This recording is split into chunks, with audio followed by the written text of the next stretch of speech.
남북관계 정상화의 장애가 되고 있는 5.24 조치가 시행된 지 5년이 됐습니다. 그래서 오늘은 5.24 조치로 인해서 가장 고통을 받고 있는 남북경협 사업자 선생님들과 이렇게 같이 전문가들을 모시고 5.24 조치를 어떻게 철회하고 철회 이후에 남북경협을 어떻게 재개할 것인가에 대한 구상들을 논의하는 시간들을 가졌습니다. 그럼 오늘 이 토론회를 빛내주기 위해 참석해 주신 내빈 분들을 잠시 소개하는 순서를 가지도록 하겠습니다. 먼저 오늘 행사를 주최하신 당통일위원회 위원장이신 이인영 의원님 소개 올립니다. 정책위원회 의장님이십니다. 강기정 의장님 소개 올립니다.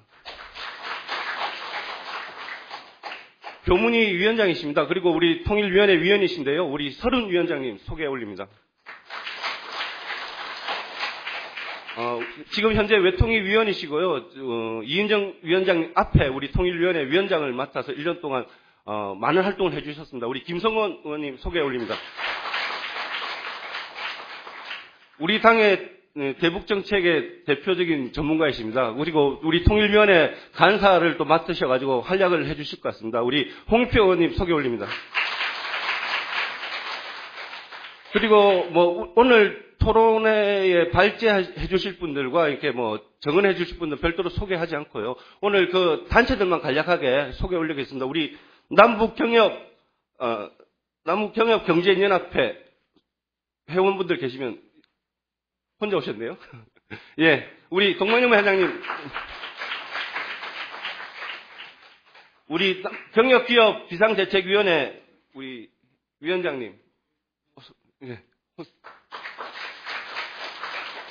우리 금강산 기업인 협의회 우리 회원분들 일어나서 소개.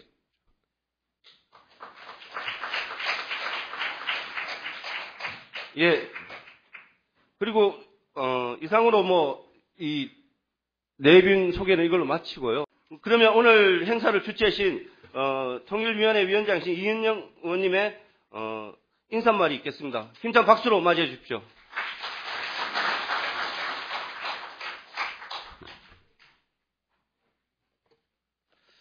바쁘신 시간에 이렇게 함께 해주셔서 너무 감사합니다. 5.24 조치 시행 5년 무엇을 해야 하나, 이 행사에 참석해 주신 남북경협 기업인을 비롯한 내빈 여러분들께도 진심으로 감사의 말씀드립니다.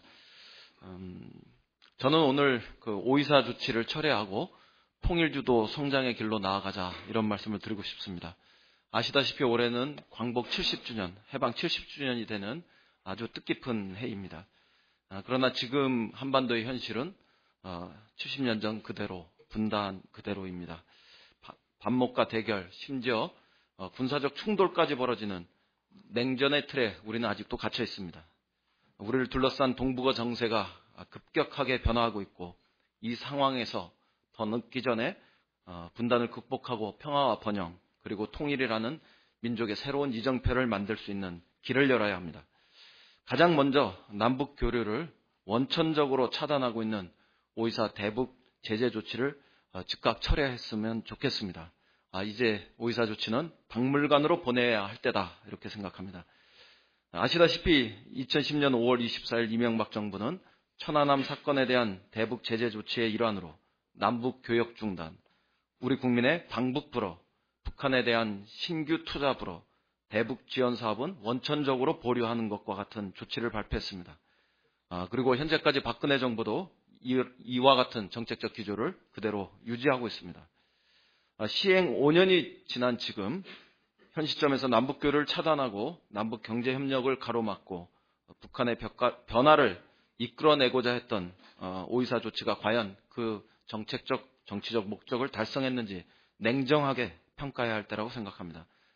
결론부터 말씀드리면 저는 북한을 제재한 것이 아니라 우리 기업을 제재했고 심지어는 파산에 이르게 했다고 생각합니다. 북한의 변화를 이끌어내지 못한 채 북한이 중국과 러시아와의 협력을 강화하게 만들었고 우리 정부의 대북 개입력을 떨어뜨려 궁극적으로는 한반도 평화와 통일의 길을 더 멀게 만들었다 이렇게 평가합니다. 우리 정부는 5.24 조치로 인해서 북한의 경제가 어렵게 되면서 결국은 북한이 우리 정부에 사과하고 책임 있는 조치로 전환할 것을 예상했겠지만 한국은행 통계에 따르면 2011년부터 2013년까지 0.8%, 1.3%, 1.1%씩 북한 경제는 성장률을 보여주고 있습니다. 또한 북한의 대중무역 의존도는 10년 전에 비해서 50%에서 무려 90%로 늘어났고, 이렇게 되면서 북한의 중국 과만을 가속화시켰다, 이렇게 평가합니다. 그 자리는 고스란히 한국 경제의 자리였다, 이런 점을 상기할 필요가 있겠습니다. 현대경제연구원은 2014년 연구 결과에 2010년부터 2013년까지 5.24 조치로 인한 남한의 경제적 피해가 약 146억 달러에 달한다, 이렇게 밝혔습니다. 즉 우리 남북 경협 기업들만 절체절명의 위기에 빠져드는 이런 형국을 초래했다고 보여집니다. 오늘 이 자리에서 남북 경협 사업자분들께서 많이 참석하고 또 증언해 주실 거라고 생각합니다. 현장의 생생한 목소리를 통해서 5.24 조치가 철회되어야 하고 또 그 5.24 조치의 철회의 정당성을 다시 한번 확인할 수 있으리라고 생각합니다. 5.24 조치라는 걸림돌을 제거하면 남북관계가 정상화되고 우리에겐 통일주도 성장의 길이 열릴 것이다, 이렇게 말씀드리겠습니다. 지속가능한 한국경제의 발전을 위해서도 이제는 분단경제를 극복하고 한반도 전체 경제 공동체를 만들기 위한 노력을 전면적으로 시작해야 합니다. 우리나라는 1970년대, 1980년대 고도성장기를 지나서 1990년대 이후 잠재 성장률이 둔화되기 시작했습니다. 새로운 성장 동력을 찾지 못해서 여러 가지 어려움에 직면하고 있는 것이 현실입니다. 많은 분들의 지적대로 남북경제협력은 한국 경제의 새로운 성장의 발판이 될 것입니다. 그리고 민족 공동체 형성의 첫 걸음을 만들게 될 것입니다. 세계 유일의 분단 국가라는 점은 경제 발전의 제약 조건으로 작용해 왔으나 분단을 극복하는 특수한 과정은 우리에게 새로운 성장의 기회를 남과 북 모두 공히 제공하게 될 것입니다. 남북 경제 공동체의 형성은 남북의 상호 의존도를 높여나가게 될 것이고 궁극적으로 자연스럽게 정치적 통합의 길도 열어낼 수 있을 것이라고 예상합니다. 유럽이 경제 공동체를 통해서 국가연합으로 발전해 왔듯이 남북 경제 통합을 통해서 정치 통합으로 발전시켜 나갈 수 있으리라고 기대합니다. 박근혜 정부에서 구상하고 또 추진했던 라진 핫산 물류 프로젝트 사업, 또 북한의 복합 농촌 단지를 조성하는 사업 등도 궁극적으로는 5.24 조치가 철회되어야 가능한 사업이라고 생각합니다.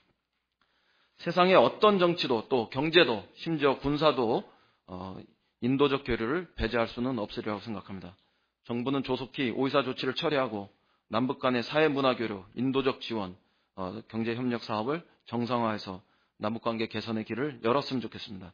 무엇보다 남북 분단의 상처를 평생 안고 살아오셨던 이산 가족들에게 남북 정부는 지금 이 시점 책임 있는 일을 다 해야 합니다. 이산 가족 상봉을 신청한 우리 주민들이 매년 3,000명에서 4,000명씩 사망하고 있는 것이 현실이고 상봉 대기자 중에 70대 이상의 고령자가 80%를 넘는 이 상황을 고려할 때 안정적이며 지속적인 이산가족 상봉이 아주 절실한 때입니다. 이산가족들의 상봉 무대인 금강산은 관광을 통해 남북이 만나 이해하고 소통하는 통일의 공간입니다. 금강산 관광은 북한의 군사시설을 이전시키고 군사 분계선과 DMZ를 개방하여 남북 주민이 만나고 교류하는 한반도 평화와 협력 화해 사업의 상징이었던 곳입니다. 2008년 7월 박왕자 씨가 피격 사망하는 일이 생기면서 전면 중단되어 있던 금강산 관광도 재개되기를 희망합니다.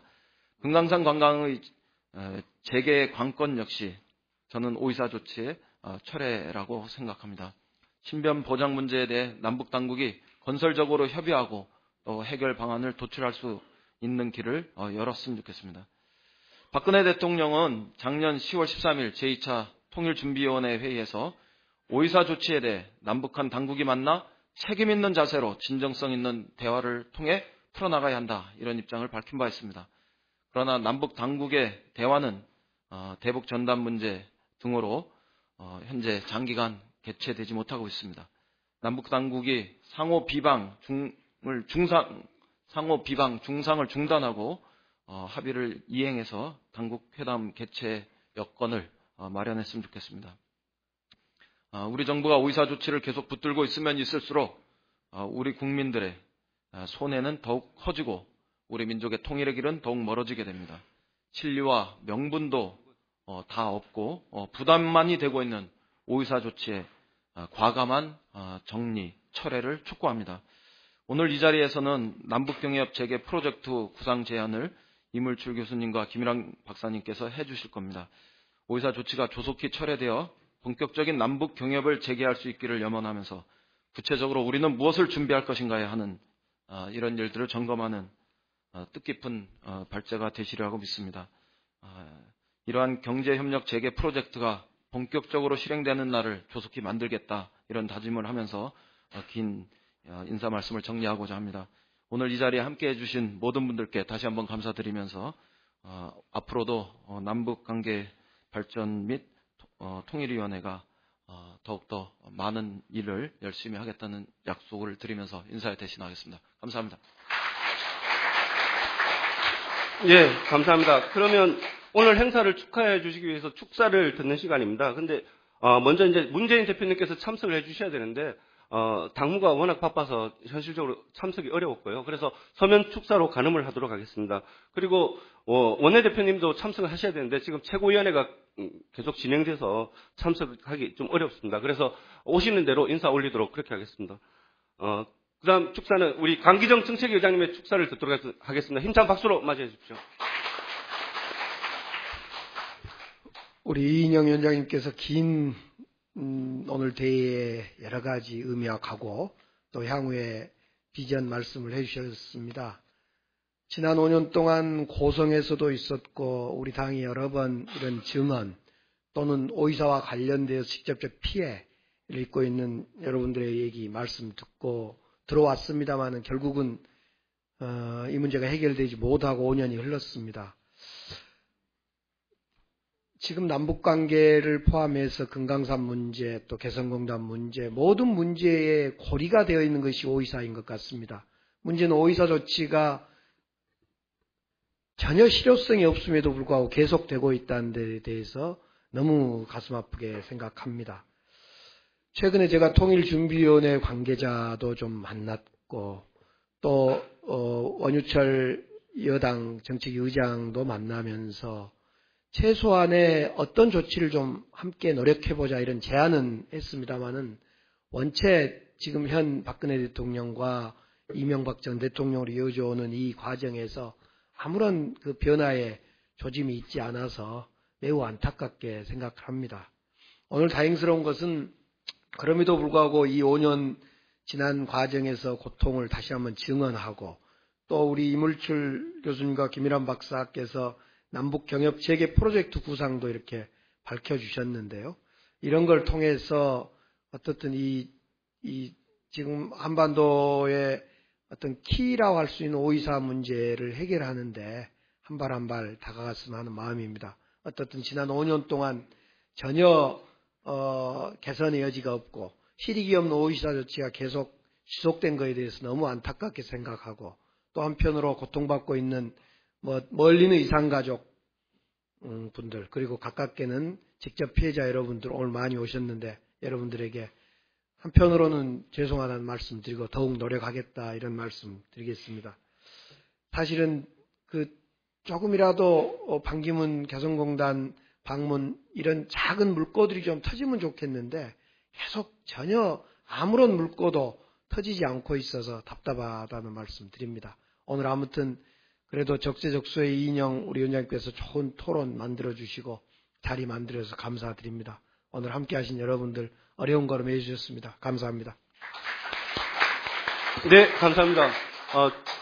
인사 말씀 도중에 우리 국회 남북관계 발전 특위 위원장이십니다. 우리 원혜영 위원장님 오셨습니다. 인사드립니다. 위원장님 짧게 축사 한마디 해주십시오.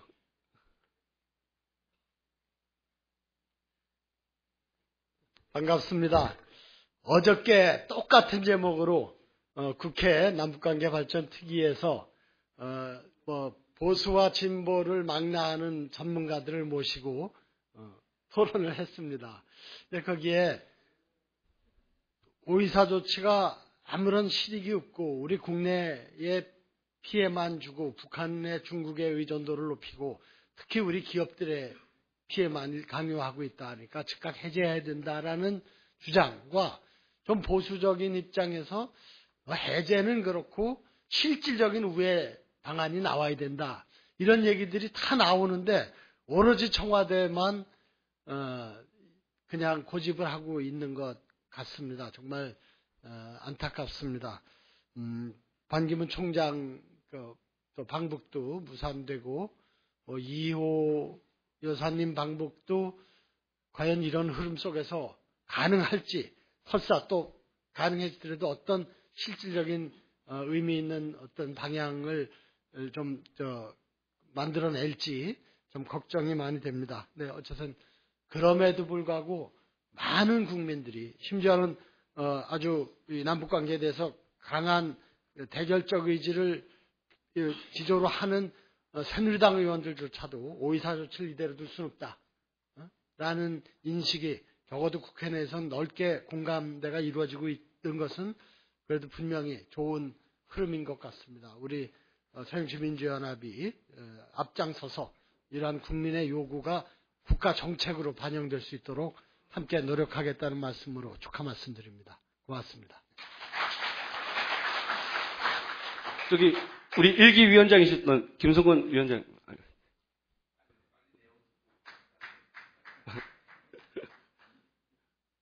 우리 서른 우리 교문위 위원장님께서 간략하게.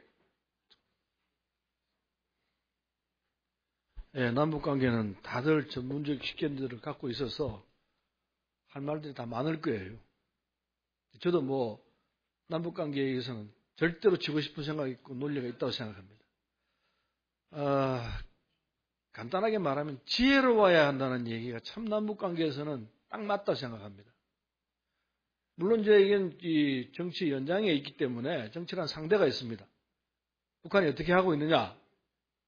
30세도 안 된 사람에게 3대 세습을 하고 또 그런 양반이 나와가지고 아주 잔혹한 정치를 하는 것처럼 보여지는 확인이 아직 덜 되고 있습니다만은 어쨌든 우리가 이해할 수 없는 그런 정치를 하고 있는 상대입니다. 그걸 보고 있는 우리 입장에서는 도대체 저 사람들하고 뭘 할 수 있느냐? 이런 생각을 일반적으로 가질 수밖에 없습니다. 상대가 있습니다. 그런 상대와 연전해서 바로 문제를 해결하고자 하는 정부, 남북관계만 있으면 좋습니다만 미국이 또 있습니다. 북핵 문제라는 문제가 있습니다. 또 중국이 같이 또 있습니다. 이런 뒤섞여 있는 이 문제를 보는 시각에서 어떤 방법이 가장 좋은 방법일 것인가? 국익을 어떻게 할 것이냐 하는 문제를 먼저 생각해야 합니다. 대한민국의 이익, 우리 민족의 이익을 어떻게 할 것인가? 그런데 거기에서 서로 다툼이 있죠. 미국이 갖고 있는 입장은 핵은 어쨌든 억제해야 한다. 동의합니다. 근데 북한은 핵 문제에 대해서는 초도 양보할 뜻이 없습니다. 아마 어떤 수단을 가한다 하더라도 양보 안 할 거로 보여지고 있습니다. 그럴 때 그럼 어떻게 할 것이냐? 이 미국의 딜레마일 겁니다. 해법이 없잖아 있다고 생각합니다. 북한이 핵을 공격용으로 만든 건 아닙니다. 그 상식 밖의 일일 겁니다. 방어하고자 하는데 목적이 있을 거라고 보여집니다. 그럴진데 해법이 전혀 없는 건 아니라고 봅니다. 물론 북이 핵을 개발하는 데는 미국이 비밀을 준 건 충분히 있습니다. 원인은 거기에 있다고 봐야 합니다. 근데 그렇게 긴 얘기를 할 건 없고 일단 북핵 문제가 있고 그 북핵 문제를 푸는 해법은 차치하고 대한민국의 입장에서 북한을 어떻게 할 것인가? 꼭 미국의 입장과 같이 가야 되는 것인가? 그건 아니어야 한다 생각합니다. 미국이 이해한 게 우리 충분히 이해할 수 있습니다. 미국이 핵을 억제하고자 하는 거 동의합니다. 그러나 그렇다 하더라도 우리가 가야 할 게 따로 있다고 볼 수 있습니다. 이 문제를 지나치게 미국 일방으로 한다가는 우리 민족의 이익, 대한민국의 이익과 완전히 부닥칠 가능성이 있습니다. 그래서 지혜로워야 하는 겁니다. 근데 불행히도 이명박 정권 이후 박근혜 정부는 민족의 이익은 고사하고 대한민국의 이해에서조차도 참 무신경하고 제대로 대처하고 있지 못하다고 보여집니다. 당장 드러나는 부분이 있습니다.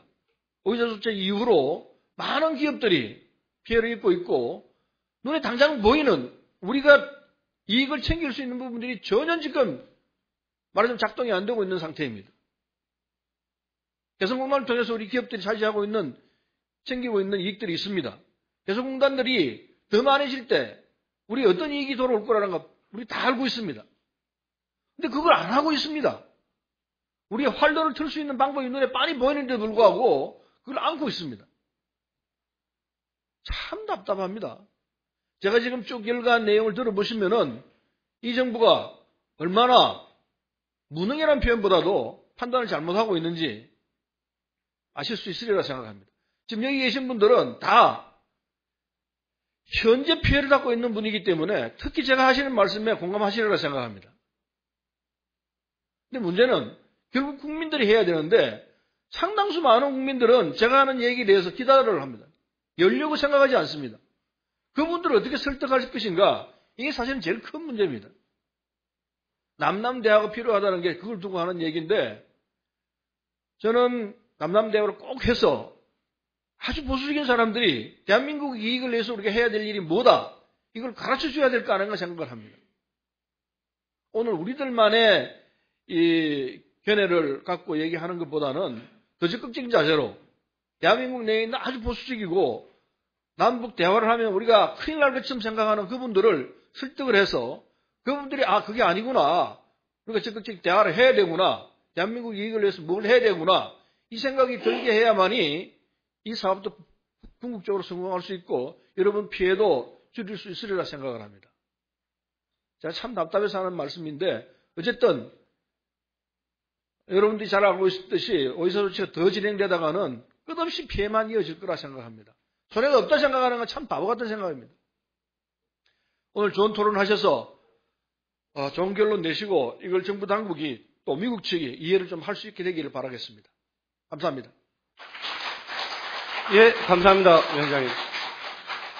이제 우리 김현 의원님, 우리 외통위 위원이십니다. 인사 올립니다. 예, 이상으로 식전 행사를 마치고 본격적인 피해자 증언 및 남북 경협 재개 프로젝트 구상 제안을 듣도록 하겠습니다. 일단 정은자 및 발표자께서는 단상 앞으로 자리해 주십시오. 예. 바쁘신 가운데 이 오이사 조치와 남북 관계를 위해서 참석해 주신 이 자리에 계신 모든 분들께 다시 한번 감사의 말씀을 드리고요. 제가 이 통일위원회 간사를 맡고 있는 홍익표 의원입니다. 저는 저가 사회자로서 고난이 가장 좋은 사회자는 있는 듯 없는 듯 하면서 주어진 시간에 회의를 딱 마치는 게 최고의 사회자라고 생각을 합니다. 그래서 그렇게 진행을 하도록 하겠고요. 그래서 지금 10시 반인데 한 1시간 반 정도 시간이 주어져 있습니다. 그래서 가급적 플로어에 계신 분들도 질의응답 시간을 한 최소한 15분 정도는 드려야 되기 때문에 오늘 이 자리에 계신 분들께서 간단하게 먼저 이 오이사 크게 두 가지 영역으로 나눠져 있습니다. 오늘 회의가 오이사 조치 피해자 증언이 있고요. 그다음에 남북 경협과 관련된 전문가분들의 두 분의 발제가 있을 계획입니다. 그래서 피해자 증언은 한 7분 정도로 해주시면 좋겠습니다. 그리고 두 번째 발표해 주시는 분들은 15분 정도 발표를 해주시고 그 다음에 필요하면 약간의 보충 질의 시간을 좀 드린 다음에 플로어에 마이크를 넘겨드려서 플로어에서 여기 계신 분들에서 청중 중에서 질문을 하실 수 있도록 시간을 드리도록 하겠습니다. 협조해 주시면 감사드리겠고요. 잠시 여기 계신 분들을 제가 소개시켜 드리겠습니다. 먼저 오이사 조치 피해자 증언 관련돼서 사실은 여기 여러분들이 나와 계시지만 제가 그냥 순서대로 그냥 소개시켜 드리겠습니다. 먼저 남북 경협 경제인연합회 동방영만 회장님 나와 계십니다. 그 다음에 남북경협기업 비상대책위원회 유동호 위원장님 나오실게요. 네.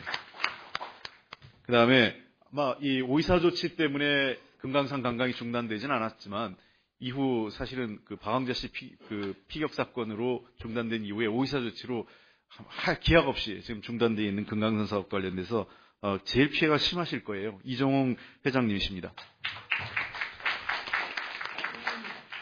그 다음에 그동안 그 남북 교류협력의 가장 중심적 역할을 했던 사회 그 교류협력 단체입니다. 우리 민족 서로돕기 운동의 강영식 사무처장님. 그다음에 그 두 분의 전문가 분들이 오셨는데요. 한 분은 그 김일환 박사님, 동국대학 북한연구소에서 오셨습니다. 또 한 분은 그 이물출 경남대학교에서 오셨습니다. 이물출 교수님. 예. 네, 감사합니다. 바로 그러면은 이 순서로 들어가도록 하겠습니다. 저 우선 피해자 증언 관련돼서 제일 먼저 해주실 분이 우리 그냥 이 발제문의 순서대로 하겠습니다. 그러니까 그렇게 참고를 해주시면 감사하겠고요. 발제문에 나와 있는 차례대로 동방영만 회장님께서 먼저 피해자 증언을 해주시도록 하겠습니다. 사단법인 남북경협경제연합회 동방영만 회장입니다. 저는 평양 내륙에 위탁가공업체로서 설비를 투자한 업체의 대표입니다. 우선 피해에 대한 문제를 말씀드리기 전에 천안함 사건에 대한 것을 먼저 잠깐 말씀드리고 이어가겠습니다. 어저께 그 NSN을 보고 제가 놀란 게 하나 있었습니다. 정말 그걸 보고 참담한 거를 느꼈는데 정말 부끄럽습니다. 이게 무슨 도쿄오테시의 논리도 아니고 대한민국 항복판에서 일어난 일입니다. 그것도 법정에서 일어난 일입니다. 지난 5월 11일 서울중앙지법 사관 524호 법정에서 속개한 천안함 사건 번호 나 2010 코앞 1201번입니다. 제36자 곡판에서 우리에게 잘 알려진 알파 잠수기술공사의 이종인 대표가 피고인 신상철 측 증인으로 출석해서 다음과 같이 증언을 했습니다. 천안함에 폭발 흔적 전혀 없었다. 천안함 침몰 사건의 핵심은 누가 뭐래도 천안함에 폭발이 있었는가라는 것인데 만에 하나 천안함에 폭발이 없었다면 이른바 천안함 피격 사건은 존재할 수 없다는 것입니다. 정부의 천안함 발표를 보면 전면 부인한 증언입니다. 거기에 한술 더 또 이정은 대표는 북한 제1번의 어뢰도 부정을 했습니다. 그 실체를 보는 순간 대략 4, 5년은 돼 보인다고 증언했습니다. 과연 이것을 믿는 사람이 있을까요? 우리 평양 내륙 기업인들은 대한민국 국민으로서 정부의 발표를 믿고 오이사 조치 5년을 버텨왔습니다. 그의 증언대로라면 천안함 폭침은 짜집기 연출이라는 것입니다. 정말 이럴 수가 있습니까? 황당한 심정입니다. 천안함 침몰로 인해 46명의 용사들이 억울하게 제사상으로 떠났습니다. 또한 죄 없는 1200여 개의 국내 민간 대북 경협기업들이 파산을 했습니다. 천안함 사태의 희생입니다. 이 자리에서 우리 대북 경협기업인들을 대표해 제가 감히 국회의원들과 여러분들께 요청을 하나 하겠습니다. 알파잠수기술공사의 이종인 대표의 법정에서 증언한 내용이 거짓이 되었건 사실이 입증이 되었건 이것은 5년의 고통 속에 있는 평양 내륙 경협기업인들의 가슴에 녹슬은 대못을 받는 충격적인 증언인 것입니다. 그리고 천안함의 진실을 다시 한번 만천에 밝혀주십시오. 천안함 피해자로서 너무나도 억울해 정식으로 의원님들께 요청드리는 바입니다. 지난 5년 동안 우리 대북 업체들이 주고받는 인사가 사모님은 안녕하십니까? 였습니다. 다시 말해 당신 아내 도망가지 않았어의 뜻입니다. 가정은 파탄나고 회사는 부도가 나고 없어지고 집도 절도 없는 노숙자 신세로 전락한 것이 대부분 대북 경협업체 대표들의 현실입니다. 통일부에서 3번씩이나 대출을 하여 주었는데 무슨 말이냐 의문을 가지고 계시는 분들도 많으실 겁니다. 그러나 그 대출은 일반 교역, 위탁 가공업체들은 그림의 떡이었습니다. 2010년 갑작스러운 오이사 조치로 매출 감소, 대출 연체로 인하여 신용불량업체가 되고 세금 세납으로 인하여 사업자 등록증을 직권 말소된 업체들이 전체 65%에 인데도 대출 조건에는 이런 업체들을 대출 자격이 없어 받지를 못하고 자본 있는 회사들만 대출을 받는 기이한 현상의 대출이 이뤄진 것입니다. 이러한데도 경협인들에게 엄청난 특혜를 준 것처럼 국민들에게 공표를 하고 외통위 상임위에 보고를 하는 참 어이없는 일을 하고 있는 것입니다. 힘없는 경협인들의 이 한탄을 누가 들어주고 있습니까? 정부입니까? 국회입니까? 정말 화가 나는 것은 입법기관인 국회에서도 나몰라를 하고 있다는 사실입니다. 이명박 정부가 군의 허술한 경계태세로 일어난 천안함 사건의 죄를 민간업체들에게 몽땅 뒤집어 씌워 98년부터 진행해왔던 남북경협을 하루아침에 중단시킨 결과입니다. 그런데 천안함 피격 사건 이후 이명박 정부는 북한의 단돈 1달러라도 들여보내지 않겠다며 호언장담을 하고 남북경협을 전면 중단시켰습니다. 반대로 개성공단 사업은 예외로 현재까지 가동을 하고 있습니다. 이곳에서 지금까지 북한 근로자 5만 4천여 명의 임금 지급은 달러가 아니고 원화였습니까? 아닙니다. 틀림없는 달러였습니다. 개성공단은 평양 내륙 기업들에 의하여 탄생되는 옥동자인 것입니다. 굴러 들어온들이 벽핸들을 빼는 결과를 누가 만들었습니까? 정부입니다. 그리고 국회입니다. 평양 내륙 기업들이 주는 가공비는 북한의 미사일을 만들고 개성공단이 지급하는 5만 4천여 명의 임금은 북한의 인민들이 먹거리로 지급하는지 확인이 됐습니까? 왜 무엇 때문에 내륙 경협 기업들만 5년이라는 세월의 피눈물을 흘리고 가정이 파탄이나야 합니까? 공평성을 잃은 조치라고 생각합니다. 5년이 지난 이제 정부는 평양 내륙 기업들에게 피해 보상을 해 주어야 합니다. 국회에서 만들어야 합니다. 피해 보상법을. 이것이 자국 국민의 1200여 개의 내륙 경협인들의 5년의 가슴에 멍을 풀어주고 대못을 뽑는 계기가 되어야 할 것입니다. 과거 이명박 정부나 지금의 박근혜 정부도 개성공단 사업에는 많은 금융 혜택과 지원을 아끼지 않아 이들 개성업체들은 시샘말로 북한발 강부자가 됐습니다. 반대로 평양 내륙 기업인들은 강북 노숙자로 신세로 전락하여 지금 형평성 논란이 일고 있습니다. 특히 이명박 정부의 오이사 조치 이후 북중 교역액은 대폭 늘어났습니다. 1910년 34억 7천만 달러, 2011년 56억 달러, 1912년 60달러, 2013년 65억 달러로 대폭 증가했습니다. 우리가 땀 흘려 밥상 차려놓고 지 고향에게만 배불러 먹게 만드는 것입니다. 이것이야말로 중국의 현대판 조공을 바치는 것이 아니고 무엇입니까? 남북경협은 정치 군사 문제를 뛰어넘어 남북을 하나로 묶고 새로운 경제 동반자 관계를 구축함으로써 경제 통일을 우선으로 평화적 통일을 유도해야 합니다. 특히 통일 대박론은 남북 경제 통합과 통합이 선언되어야 하며 그 첫걸음은 남북 공의, 민생이 먹고 사는 문제 해결인 것입니다.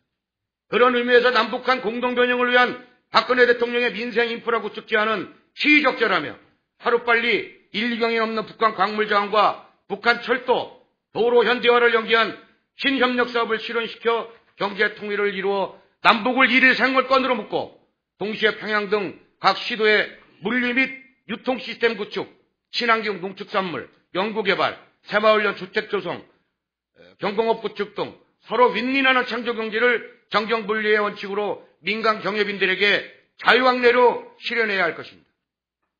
시간이 없습니다. 박근혜 정부 출범 후 벌써 3년이 지났습니다. 다시 시작해야 합니다. 광복 70주년간 분단치좀 맞이하여 국회의원님들께 그리고 정부에게 시급히 해결할 사안을 몇 가지 제안드리겠습니다. 내륙 경협기업들이 평양 등 기타 지역에 투자해 놓은 시설 점검 목적의 방북을 허용해 주십시오. 경협을 하겠다는 것이 아닙니다. 개인의 자본으로 투자한 시설을 5년 동안 잘 계시는지, 병원 들지 않았는지, 늙지는 않으셨는지, 문안도 못 가게 하는 것이 이 정부의 지나친 정책입니다.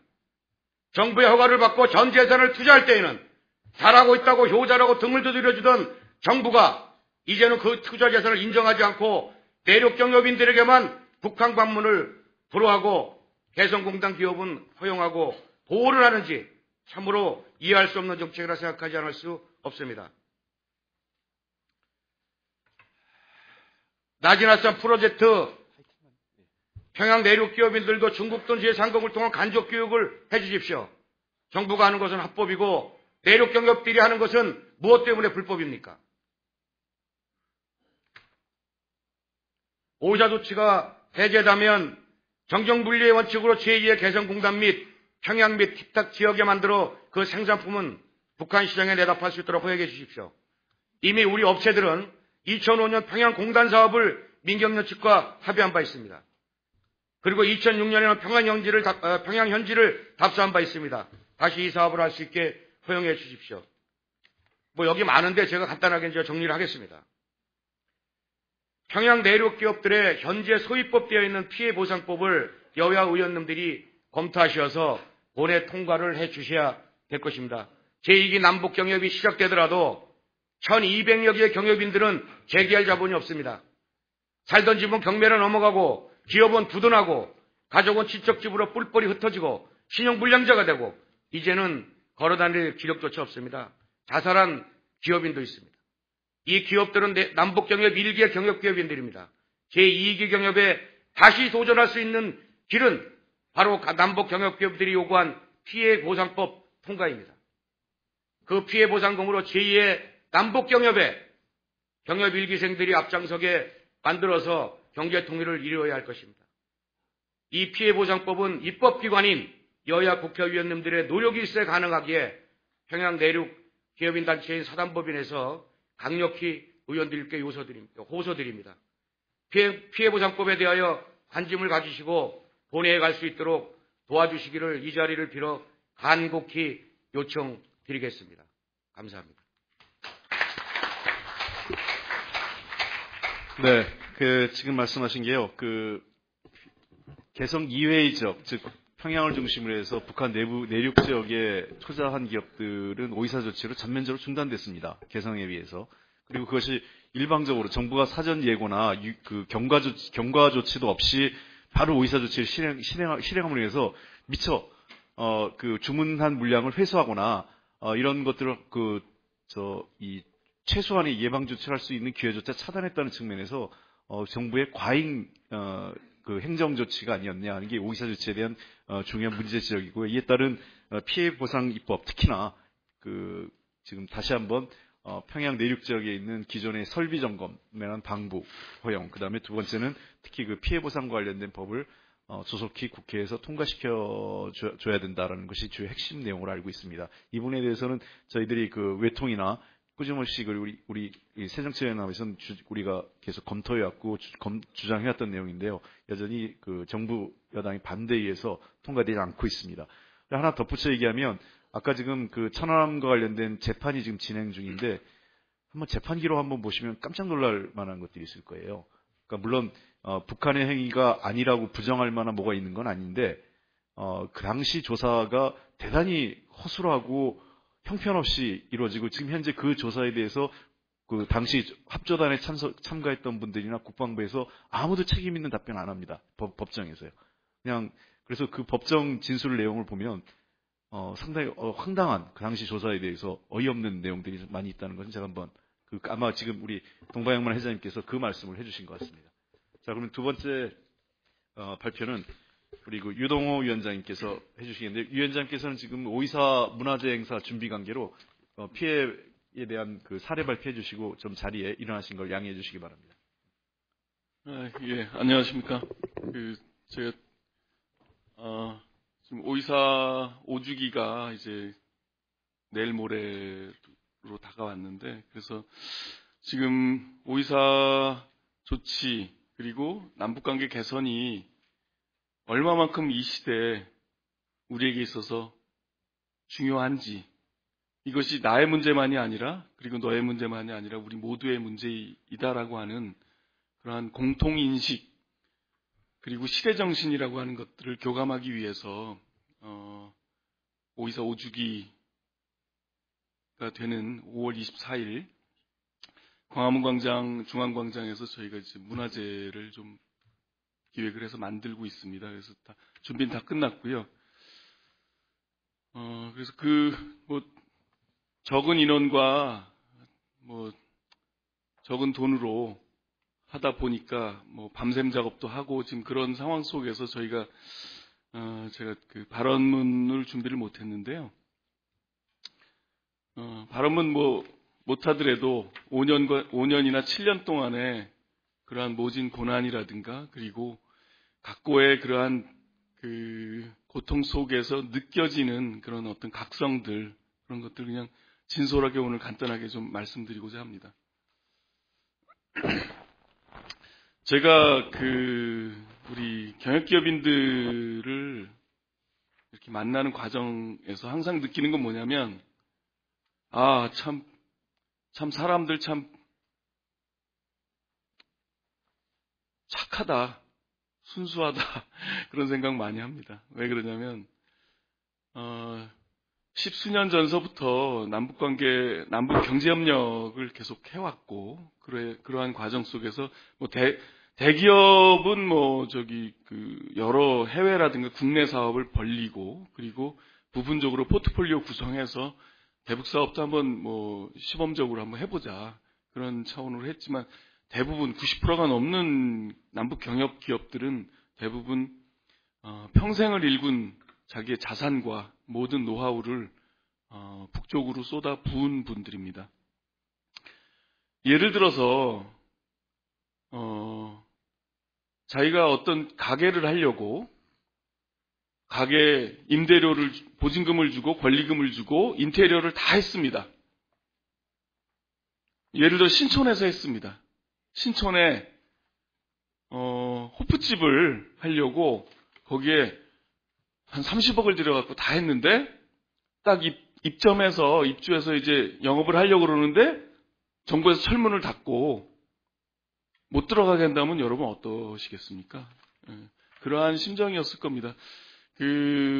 전 정부 때는 정부 차원에서 그리고 청와대에 초청을 해서 대통령 표창까지 주면서 남북 경협을 장려했었던 그런 과정이었는데 어떤 정권이 바뀐다 해서 하루아침에 한마디 예고도 없이 평생을 몸바쳐서 그렇게 경협을 일궜던 그런 상황에서 하루아침에 한마디 예고도 없이 가지도 못하는 상황이 됐습니다. 저희의 그 사업장이 그리고 장비가 얼마만큼 녹이스럽고 그게 어떤 상황인지도 모르고 지금 기나긴 5년이라고 하는 세월을 버텨왔는데요.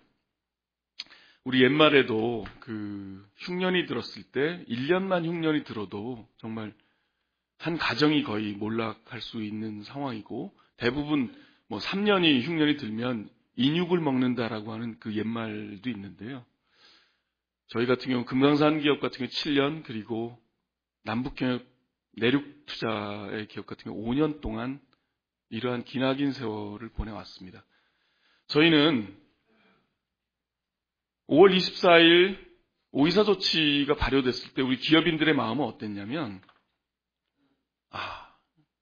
정부의 발표가 진위협을 떠나서 이해한다. 그리고 남북관계의 심각성이라든가 이런 부분에 대해서 많은 국민들이 그 당시에 어떤 상황이었든지 간에 분노하고 전율을 느끼는 상황 속에서 통감하고 우리가 힘들더라도 좀 기다리자라고 했고요. 그리고 통일부 정부 당국에서도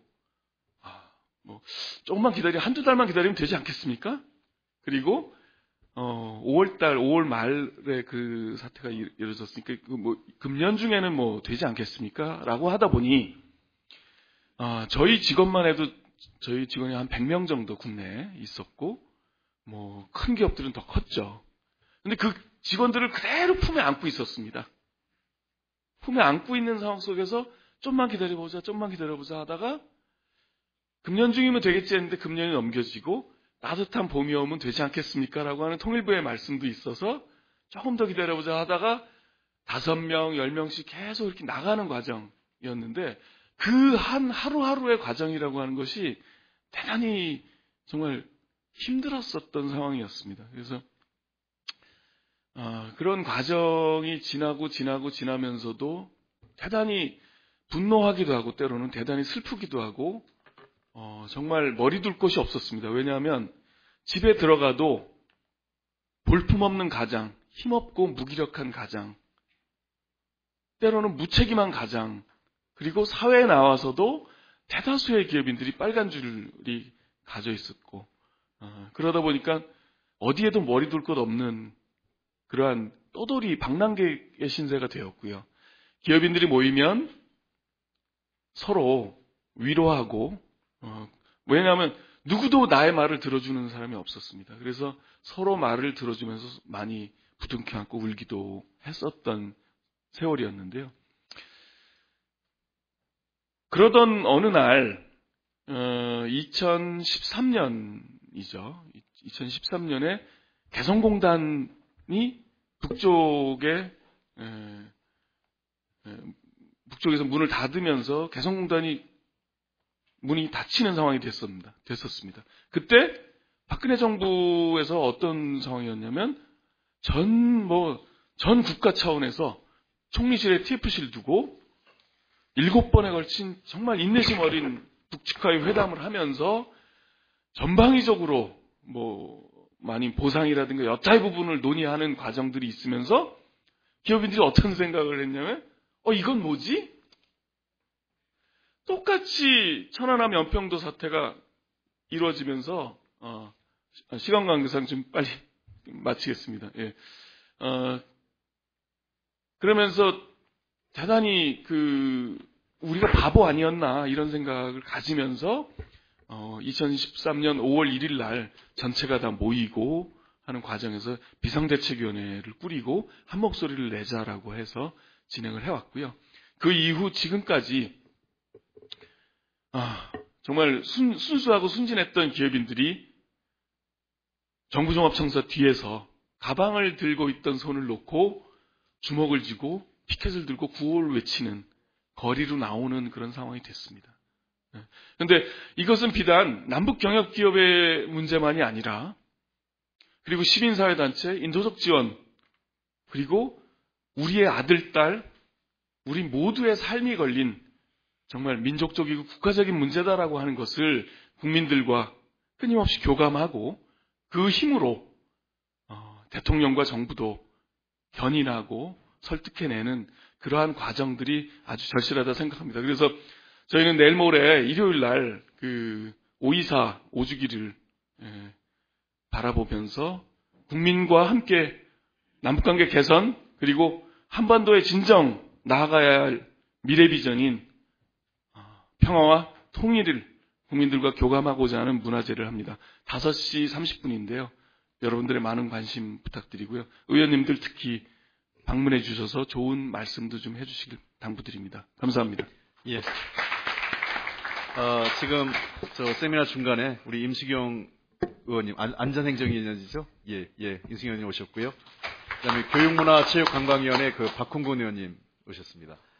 우리 유동호 위원장께서는 정말 열심히 이 남북 경협 피해 기업들과 함께하기 위해서 노력하고 계시고요. 잠깐만 제가 확인을 해드리겠습니다. 이번에 5.24 문화제를 일요일 날 5시 반부터 8시까지 지금 기획되어 있으니까 광화문 광장입니다. 그래서 홍보해서 많이 해주시고요. 저도 꼭 참석할 예정이고요. 하려고 합니다. 그다음에 두 번째 지금 매주 화요일인가요? 매주 화요일마다 광화문 광장에서 화요 캠페인으로 5.24 조치 해제 캠페인을 좀 하고 있어서 저도 연초에 한번 여기 우리 유동호 위원장님하고 함께 캠페인을 1시간 정도 한 기억이 있는데요.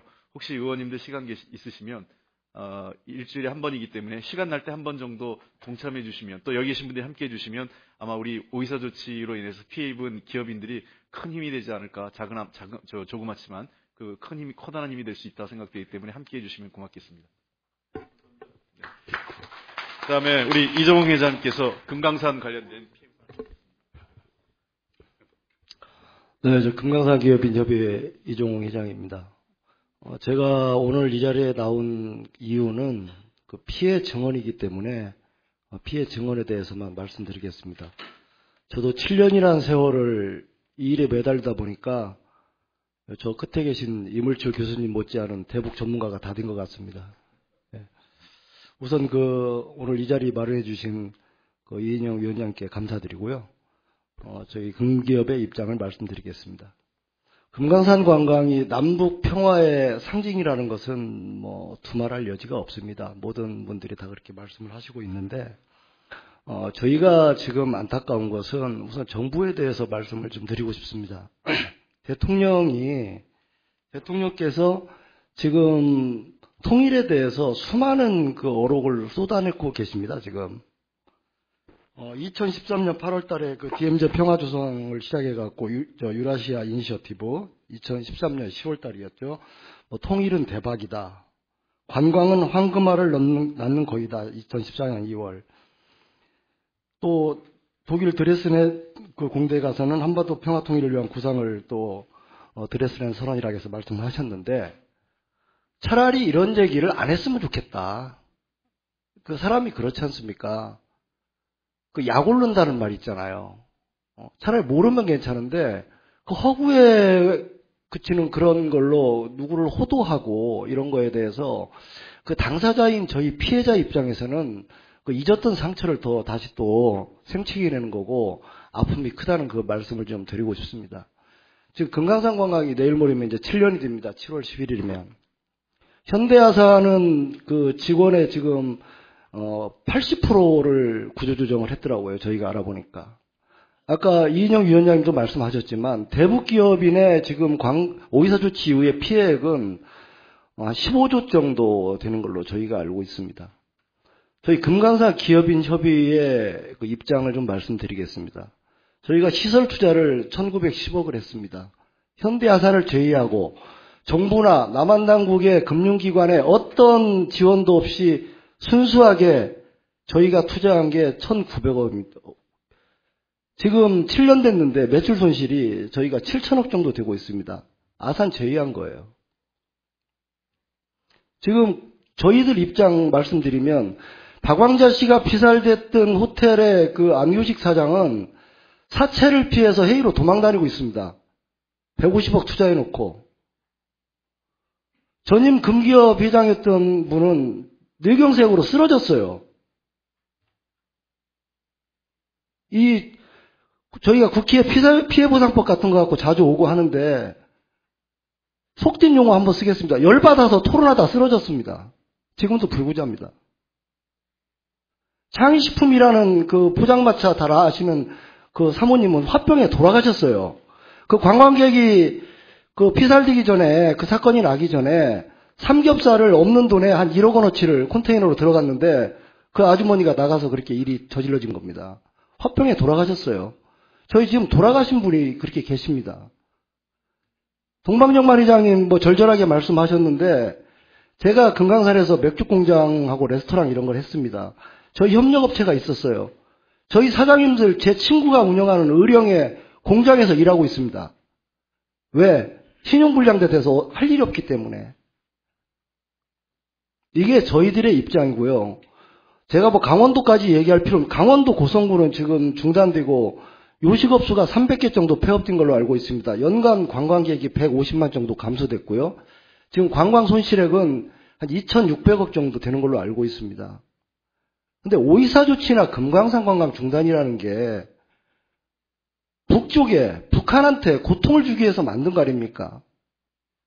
그런데 이 피해가 고스란히 우리나라 국민들이 지금 떠안고 있고, 우리 헌법에 북한 영토도 저희 영토 아니겠습니까? 우리 국민도 같은 또 국민이고.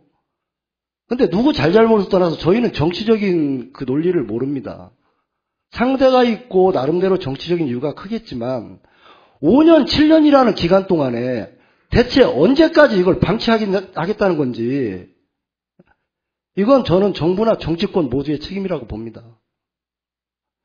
제가 사업을 시작할 때 10년 됐습니다. 저는 늦게 들어갔습니다. 개인적인 얘기지만 노무현 정권 말기 때 제가 들어갔습니다. 누구의 권유에 의해서 들어갔습니다. 잘 다니는 직장 그만두고 삼성이라는 좋은 직장 임원하다가 제가 통일의 어떤 기여도 있고 또 블루오션이라고 해서 들어갔는데 저 1년 만에 이런 일을 겪었거든요. 그러면 정권이 바뀌었다고 해서 한 나라의 살림인데 이렇게 아무런 대안 없이 이런 일이 있었다는 건 저희는 납득할 수 없고요. 저희 제가 유인물에 자세한 내용은 또 썼습니다. 참고해 주시면 좋겠고요.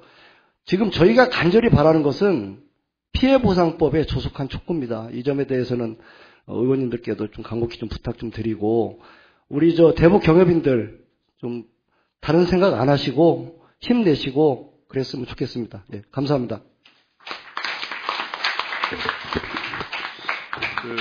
금강산 관광 지금 피해 입으신 분들이 워낙 장기간 됐고, 또 현대 아산은 물론이고 현대 아산 관리 협력업체들이 사실상 우리 중소업자들이세요.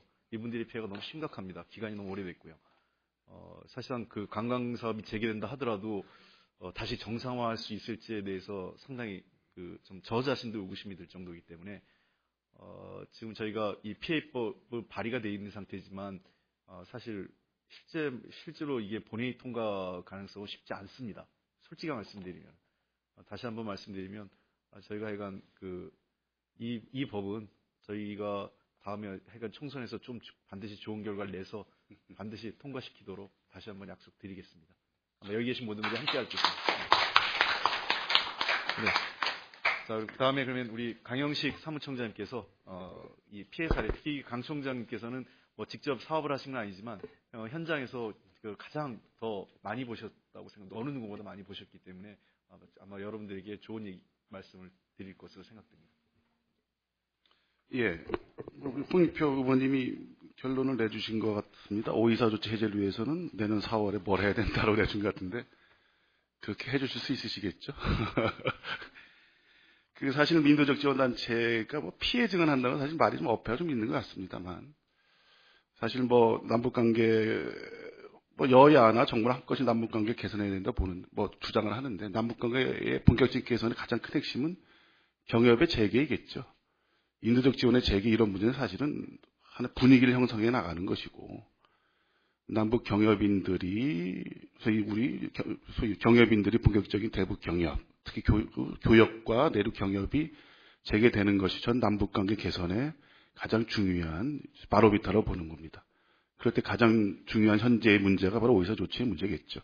사실 인도 지원은 524 조치 이후에도 상당히 많은 피해, 또 상당히 유축이 되어 왔습니다만, 그래도 어제 주위에 평양도 좀 갔다 와볼 수 있고, 물건도 보내고 좀 그럴 수 있는 상황이었습니다. 근데 제가 여기서 드릴 수 있는 문제는요, 524 조치, 민주적 지원은 524 조치 1년 전에부터 갑니다. 2009년도 5월 4일, 4월 5일, 4.5 조치라고 그러죠.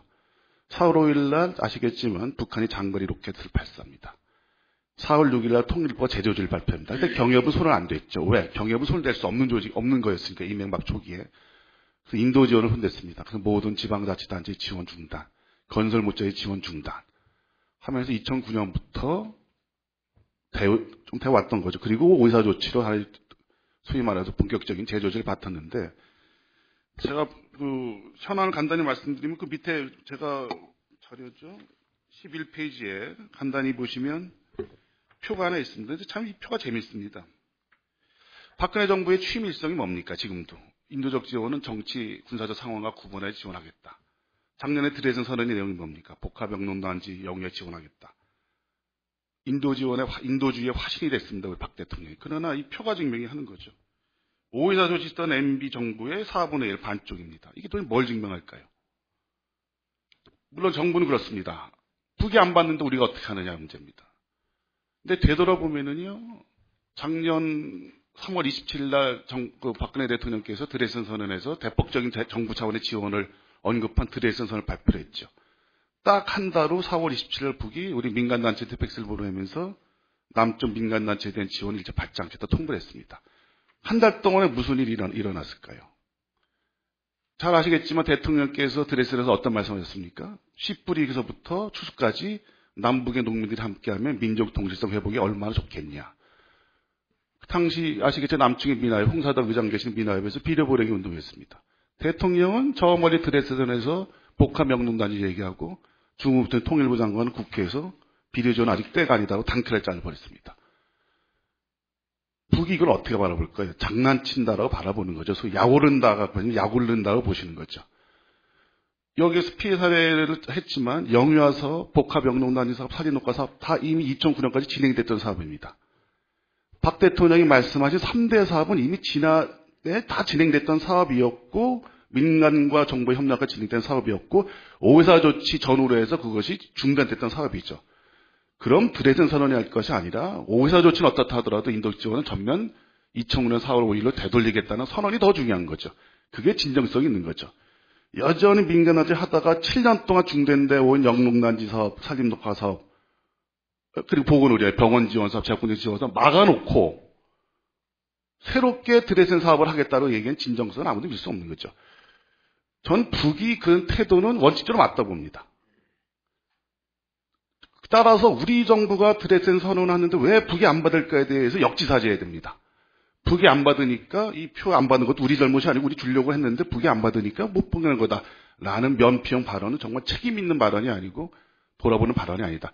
그러면서 이 표에 대해서 우리 정부가 진작에 바라봐야 된다. 몇 년에 이 표를 보고 어떻게 보겠습니까? 야, 박근혜 정부는 이명박 정부보다 더 잔인한 정부였네 라고 평가를 하죠. 안 줬으니까 참 북을 잘 버릇 고쳤네 이렇게 생각하지 않을 겁니다. 이 점에 대해서 이 정부가 분명히 좀 함줄 것 같고요. 맨 뒤에 보시면 만다 정리를 드리면 우리 동방 회장님은 나간 우리 유동욱 회장이 참 그 멋있는 등치에 참 볼품없는 아빠가 됐다는 말에 눈물이 갑자기 팍 나는데 근데 가끔 또 술은 먹더라고요. 어떻게 보는데 술은 근데 물론 제가 삽니다만 하여간 인도지원 단체 대북지원 사업자 96개입니다. 그러나 7년 지나면서 현재 활동하는 단체는 10여 개 정도 되는 거죠. 그리고 여기 외통위원님 김성곤 의원님도 와 계시지만 요즘 외통위원들께서 통일부에 보냅니다. 작년에 인도적 실정 보내라. 1월 달에 보내, 2월 달에 보내면 어떻게 옵니까? 땡땡땡땡 옵니다. 어느 단체가 보낸지 얘기하지 않습니다. 그 단체는 통일부와 그 단체만 압니다. 북도 모릅니다. 이게 무슨 인도지원입니까? 우리 국민도 모릅니다. 아니, 인도지원 물자 보내는 게 비밀 작전도 아니고 보내는 단체 통일부만 알고 나머지는 모르는 거예요. 북도 모르는 거예요. 북은 이걸 따지는 거예요. 통일부 발표 올해 3월까지 10억이 도대체 10억이 어디야 찾아봐라 이렇게 뒤지는 겁니다. 인도 지원이 남북관계 개선에 하나의 소위 푸는 실타래가 되는 게 아니라 완전히 하나의 또 중요한 아래가 되는 거죠. 이번하면 6.15 공동회사와 마찬가지로 남북관계 개선을 위해서 인도적 지원이 지금 물꼬를 터야 된다. 6.15 공동회사 물꼬를 터야 됨에도 불구하고 인도적 지원과 6.15 공동회사 오히려 남북관계를 더 막히게 하는 이런 참다운 결과가 올 겁니다. 왜 그럴까 따져보면요. 다 문제겠죠. 우리 지원단체도 문제고요. 근데 중요한 건 우리 정부의 주동성 문제입니다. 남과 북 1대1이 아니지 않습니까? 우리 정부의 드레스덴 선언이 진정성 얻으려면 과감하게 주동성 발휘해야 되죠. 북이 내민 손을 받아들이고 손을 우리한테 끌어야 돼야죠. 그 첫걸음 인도적 지원의 재개이고 그리고 남북경협의 본격적인 재개가 다시 그 결론이라고 보는 거고 참고로 10중 5월 1일 날 민간 차원의 남북끼리 협력에 대한 최근 통일부 입장이 있습니다. 이들에 대해서 찾게 좋겠다고 했는데 이미 늦은 거죠. 저는 그런 점에서 이 정부가 남은 3년 동안 어떻게 노력을 한다면 대담하고 주동적인 진정성을 보여나가야 된다. 5.24 조치 박근혜 대통령이 진지하게 박근혜 대통령이 갖고 있는 한반도 신뢰 프로세스 입장에서 5.24 조치를 해제하고 또 진지하게 발표하고 말씀하시면 왜 보수적인 국민들은 설득 못하겠습니까? 저는 그런 의미에서 우리 정부가 5.24 조치 5년을 맞이해서 이 문제를 이념적인 문제가 아니라 실질적인 우리 현 정부의 한반도 신뢰 프로세스를 진짜 3년 동안에 가동과 정착시키기 위한 가장 선결점이 뭔가에 대해 진작에 고민해 나가야 된다. 좀 그런 말씀 드리고 우리 좀 동방 회장님, 그 사모님 잘 계신지 모르겠습니다만 하여간 힘내시고 하여간 남북경협인데 앞으로 남북관계에서 물꼬 터주시길 기대하고 저희 지원단체들이 또 열심히 좀 도와드릴까 합니다. 감사합니다. 네, 우리 강영시 총재님이 주로 인도적 사업 관련된 말씀 많이 해주셨는데요. 인도적 사업과 관련돼서 사실은 참 답답한 게 있습니다. 지난 2000년 이후에 인도적 사업은 그 이전부터 사실은 인도적 사업은 6.15 정상회담 이전부터 진행이 됐었던 거죠. 주로 인도적 지원하면 우리가 쌀 비료점만 많이 생각하시는데 그 외에 영유아나 어린이, 그다음에 여성, 부녀자에 대한 지원 그리고 이 보건의료 또 농업협력 쪽으로 상당히 지원이 많이 되어 왔습니다. 그다음에 최근에 그 2006년 7년 정도 계기로 해서 인도적 지원이 긴급 구호성 지원, 즉 과거에는 그냥 먹고 살기 힘드니까 그런 지원에서 좀 더 지속 가능한 지원성 협력으로 협력 사업 쪽으로 인도적 지원의 방식이나 체계도 변화를 모색하는 그 시점에서 인도적 지원 사업이 딱 중단되는 바람에 사실은 굉장히 안타깝게 생각을 합니다. 조금만 한 4, 5년만 정도 지속됐으면 인도적 사업이 지속 가능한 인도적 지원 사업으로 상당히 전환됐고, 그거는 중장기적으로는 북한 경제 발전, 그다음에 남북한의 추가적인 그와 연관된 경제협력 사업으로 확장되어 나갈 수 있는 가능성이 차단됐다는 것이 상당히 가슴 아픈 현실인 것 같습니다. 그래서 인도적 지원 사업을 단순히 북한에 대한 퍼주기가 아니라 하나는 북한의 지속 가능한 성장, 아울러서 우리 남북 간의 상호 도움되는 경제협력의 밑거름이 된다는 차원으로 인도적 지원 사업을 좀 보셨으면 좋겠다고 생각을 합니다. 특히 의약품이나 비료 같은 경우는요, 그걸 지원할 경우에 우리 남해화학이죠. 그 비료 공장 같은 경우는 주가가 대북 지원을 하게 되면 남해화학 주가가 오르고 상당히 우리나라에서는 비료가 상당히 그 소비가 줄어들고 있기 때문에 그런 연관된 사업에 시너지 효과도 있다는 것을 좀 염두에 두고 봐야 되지 않을까 생각을 합니다. 자, 이제 주어진 시간이 이제 11시 15분이 돼 가는데, 우리 두 분 전문가분들께 제가 아까 모두에 말씀드렸던 것처럼 한 15분 정도를 드리면 우리 플로어에 한 15분 정도의 시간을 드릴 수 있을 것 같습니다. 그때 또 추가적으로 질의 답변을 하실 수 있는 기회가 있기 때문에 그걸 감안해서 가급적 15분에 맞추셨으면 좋겠습니다. 그럼 먼저 우리 김일환 박사님부터 해주시기 바랍니다. 네, 반갑습니다.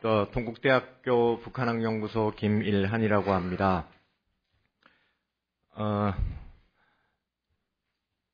뭐 그렇게 즐거운 자리가 아니어서요. 저도 목소리가 그렇게 밝게 얘기하기가 좀 그렇습니다. 앞에 말씀하신 분들이 너무 분위기가 우울합니다. 그럼에도 불구하고 저에게 주어진 역할이 오이사 조치를 어떻게 평가할 거냐, 그리고 혹시 대안이 있을 거냐라는 것을 물으신 걸로 그렇게 이해를 합니다. 저는 학교에서 북한 경제 공부를 이제 주로 전공을 했고요. 그리고 그래서 제 역할을 가능하면 북한 경제 쪽에 좀 맞춰서, 그리고 오이사 조치 이후에 남북 관계, 남북 경제 관계가 어떤 식으로 변화해 왔는지, 그리고 가능하면 지금 언론이나 지금 여기 계신 모든 선생님들이 다들 아주 큰 틀에 아주 굉장히 그랜드한 데이터들은 굉장히 많이 말씀을 하시는데, 정말 구체적으로는 어떻게 바뀌어 왔는지를 좀 살펴보고 싶었습니다. 그리고 아주 구체적이고 좀 섬세한 데이터들을 좀 찾아보려고 노력을 했고요. 그리고 그 과정에서 몇 가지, 물론 결론은 역시 우울합니다만 몇 가지 시사점을 좀 찾을 수 있었습니다. 그것들을 중심으로 해서 말씀드리도록 하겠습니다.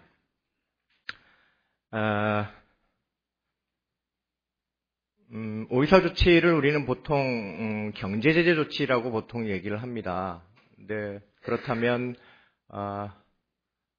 경제적으로 얼마나 제재를 했을 수 있을까, 북한에 대해서.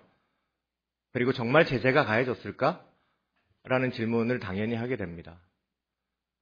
그러면 북이 얼마나 피해를 입었을까? 우리는 얼마나 그 효과를 보고 있을까에 대한 궁금증이 당연히 있는 것이죠. 그 부분에 대해서 좀 살펴보려고 했습니다. 앞에 경제제재 부분의 이론 부분은 그냥 넘어가고요. 26페이지부터 필요하시면 26페이지부터 좀 봐주시면 좋겠습니다. 남북관계 중에서 남북교역은 크게 한 세 부분으로 나눕니다. 일반 교역 부분하고, 그리고 위탁 가공 교역 부분, 그리고 개성공단, 이 세 가지로 나누게 됩니다. 크게. 지금 첫 번째 그래프 27페이지 그림 1을 보시면 2010년 5월 24일이 오이사 조치가 시작된 시점입니다. 2010년을 기점으로 해서 일반 교역과 위탁 가공 교역은 서서히 축소되기 시작하고요. 그리고 2011년이 되면 완전히 사라지게 됩니다. 그냥 없어지는 거죠. 그냥 금지가 돼버린 겁니다. 그와는 반대로 아까 우리 어떤 회장님께서 말씀을 하셨었습니다. 저는 이런 현상을 이렇게 표현했는데요. 남북 경협의 양극화 현상이 나타나고 있다라고 표현을 했습니다.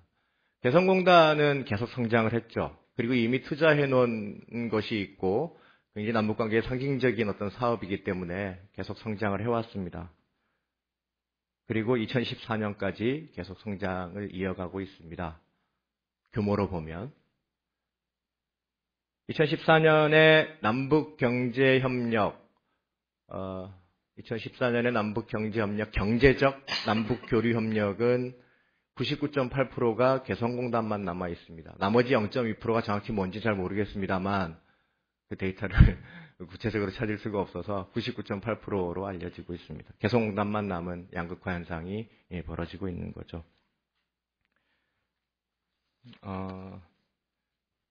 페이지를 쭉 한 번 더 넘어가 볼까요? 그런데 이 개성공단 실적이 30페이지입니다. 표 3번입니다. 개성공단이 계속 성장을 해오고 있음에도 불구하고 2012년부터 제일 밑에 표를 보시면 개성공단 생산액을 한번 좀 봐주시겠습니까? 4억 6,900만 달러입니다. 2014년 4억 6,900만 달러입니다. 개성공단이 남북교역의 유일한 영역이긴 하지만, 그리고 계속 성장을 해오긴 하지만, 그 개성공단, 그리고 유일하게 수혜를 받고 있다라고 좀 전에 어떤 회장님이 말씀하셨지만, 그 개성공단조차도 이미 정체가 돼버린 거죠. 더 이상 성장하기 힘든, 3년째 지금 계속 이 상황을 이어가고 있습니다. 그럼에도 불구하고 개성공단 반출입 총액은 19% 정도 늘어났죠. 19% 늘어났으면 생산력도 그만큼 늘어나야 합니다. 근데 늘어나지 않고 있죠. 계속 정체되어 있습니다. 당연히 원인이 있을 겁니다. 개성공단 사업이라는 게 대체로 그 노동집약적 산업들, 그리고 뭐 이런 말씀 드리기가 뭐합니다만 그 저부가 가치 산업인 거죠. 저부가 가치 산업, 노동집약적 산업이 성장을 하려면 지속적으로 계속 성장을 하려면 생산 요소를 계속 투입해야 합니다. 대표적인 게 노동자, 생산 라인을 새로 깐다든가, 새로운 회사가 더 들어간다든가. 생산 요소가 계속 투입이 되면 생산량은 계속 늘어납니다. 근데 개성공단이 2012년부터 정체가 돼버린 거죠. 더 이상 국가에서 개성공단의 확대를 원치 않거나, 이것도 일종의 오이사 조치의 하나의 영향이라고 봐야 되는 거겠죠. 새로운 신규 라인을 신설하는 걸 아마도 제가 잘 모르겠습니다만 쉽게 생산 라인을 늘릴 가능성은 제가 보기에는 없는 것 같습니다. 오이사 조치로 일반 교역과 위탁 가공 교역, 그리고 개성공단의 변화를 살펴봤는데요. 그건 이제 국내적인 현상인데요. 그러면 국제적으로 이게 어떻게 혹시 동북아에서, 그리고 우리가 가장 주목하는 중국과의 관계는 어떻게 변했을까? 31페이지 그림 2를 좀 봐주시면 중요한 변화를 좀 보실 수 있을 것 같습니다. 북한의 무역 상대국 변화입니다. 이 비중이죠. 가장 위에 있는 그래프, 당연히 오른쪽 가장 끝에 있는 그래프 당연히 중국입니다. 그리고 그 바로 밑에 있는 실선 13.4%가 한국입니다. 그리고 그 나머지 9.8% 전 세계입니다. 그러니까 북한은 무역을 하는데, 교역을 하는데 중국과 가장 많이 하고요. 그리고 남한과 13.4%를 하고 있고요. 나머지 9%를 전 세계를 상대로 해서 무역을 진행합니다. 23.4%는 2013년 기준이니까 당연히 개성공단이겠죠.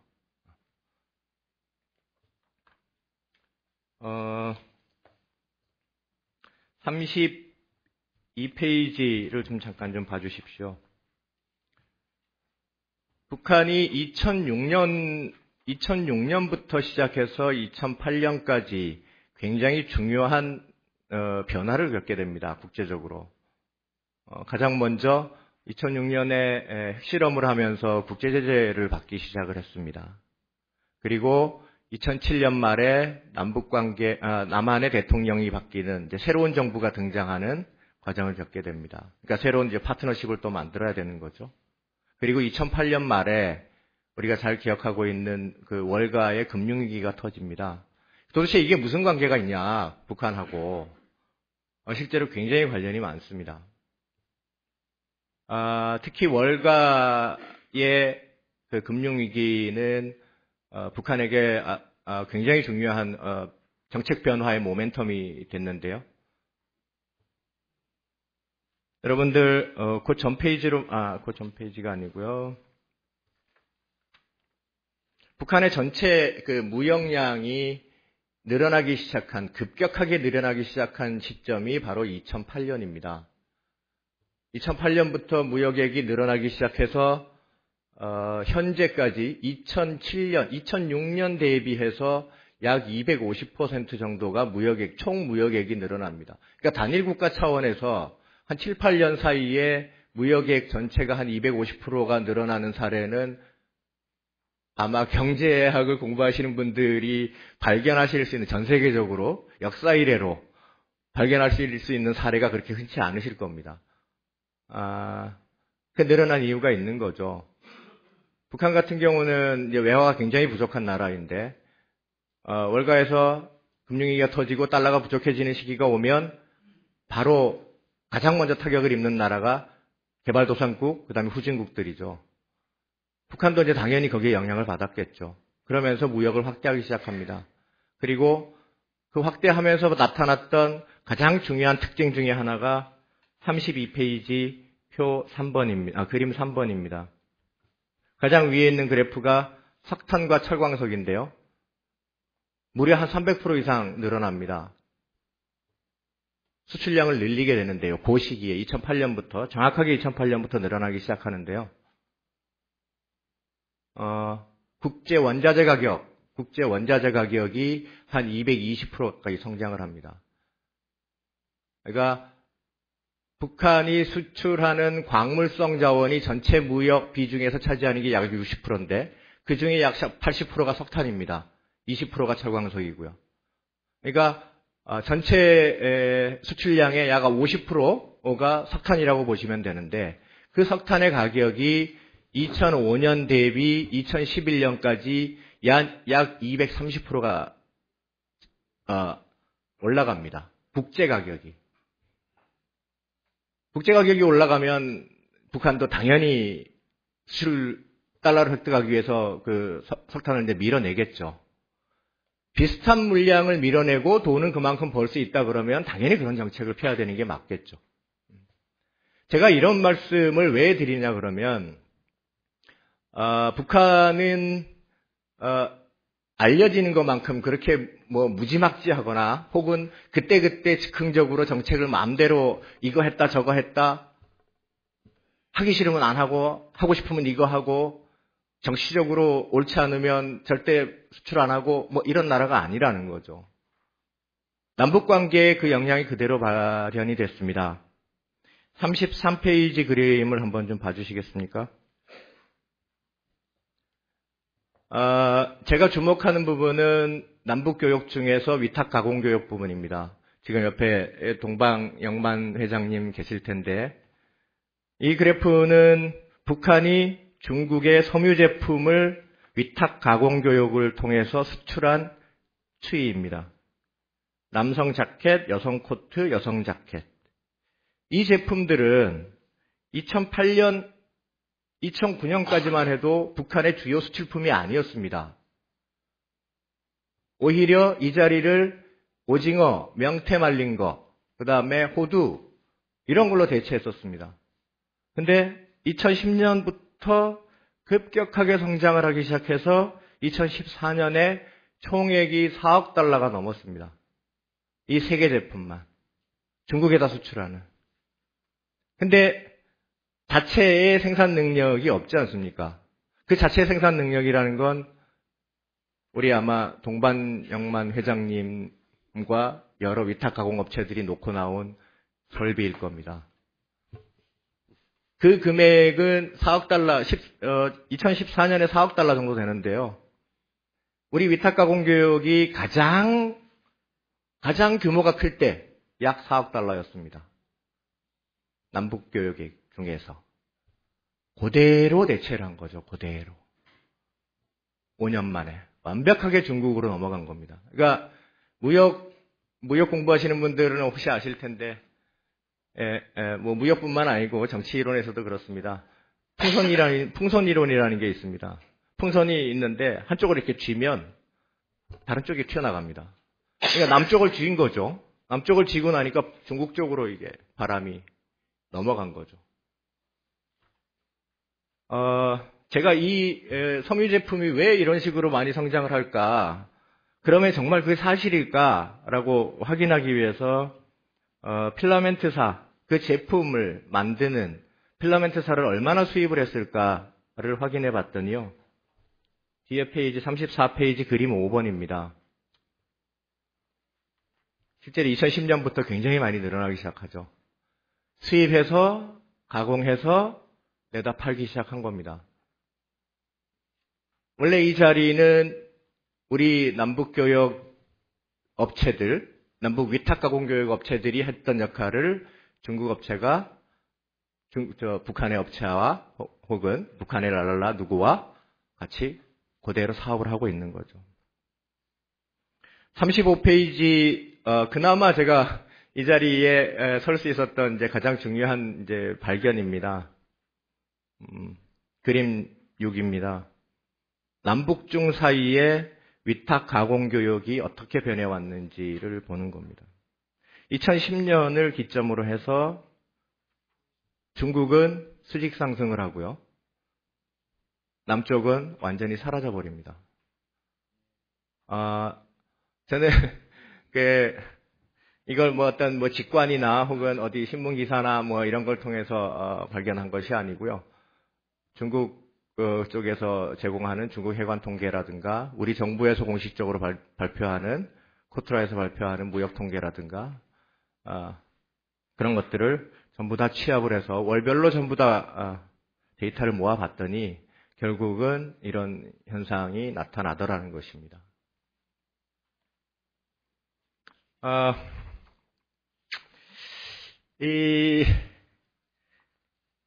제가 시간을 너무 많이 쓰는 거 아닙니까? 결론을 이제 말씀을 좀 드려야 될 것 같습니다. 제가, 여기 계신 다들 전문가 선생님들, 그리고 우리 국회의원 여러분들도 많이 계신데요.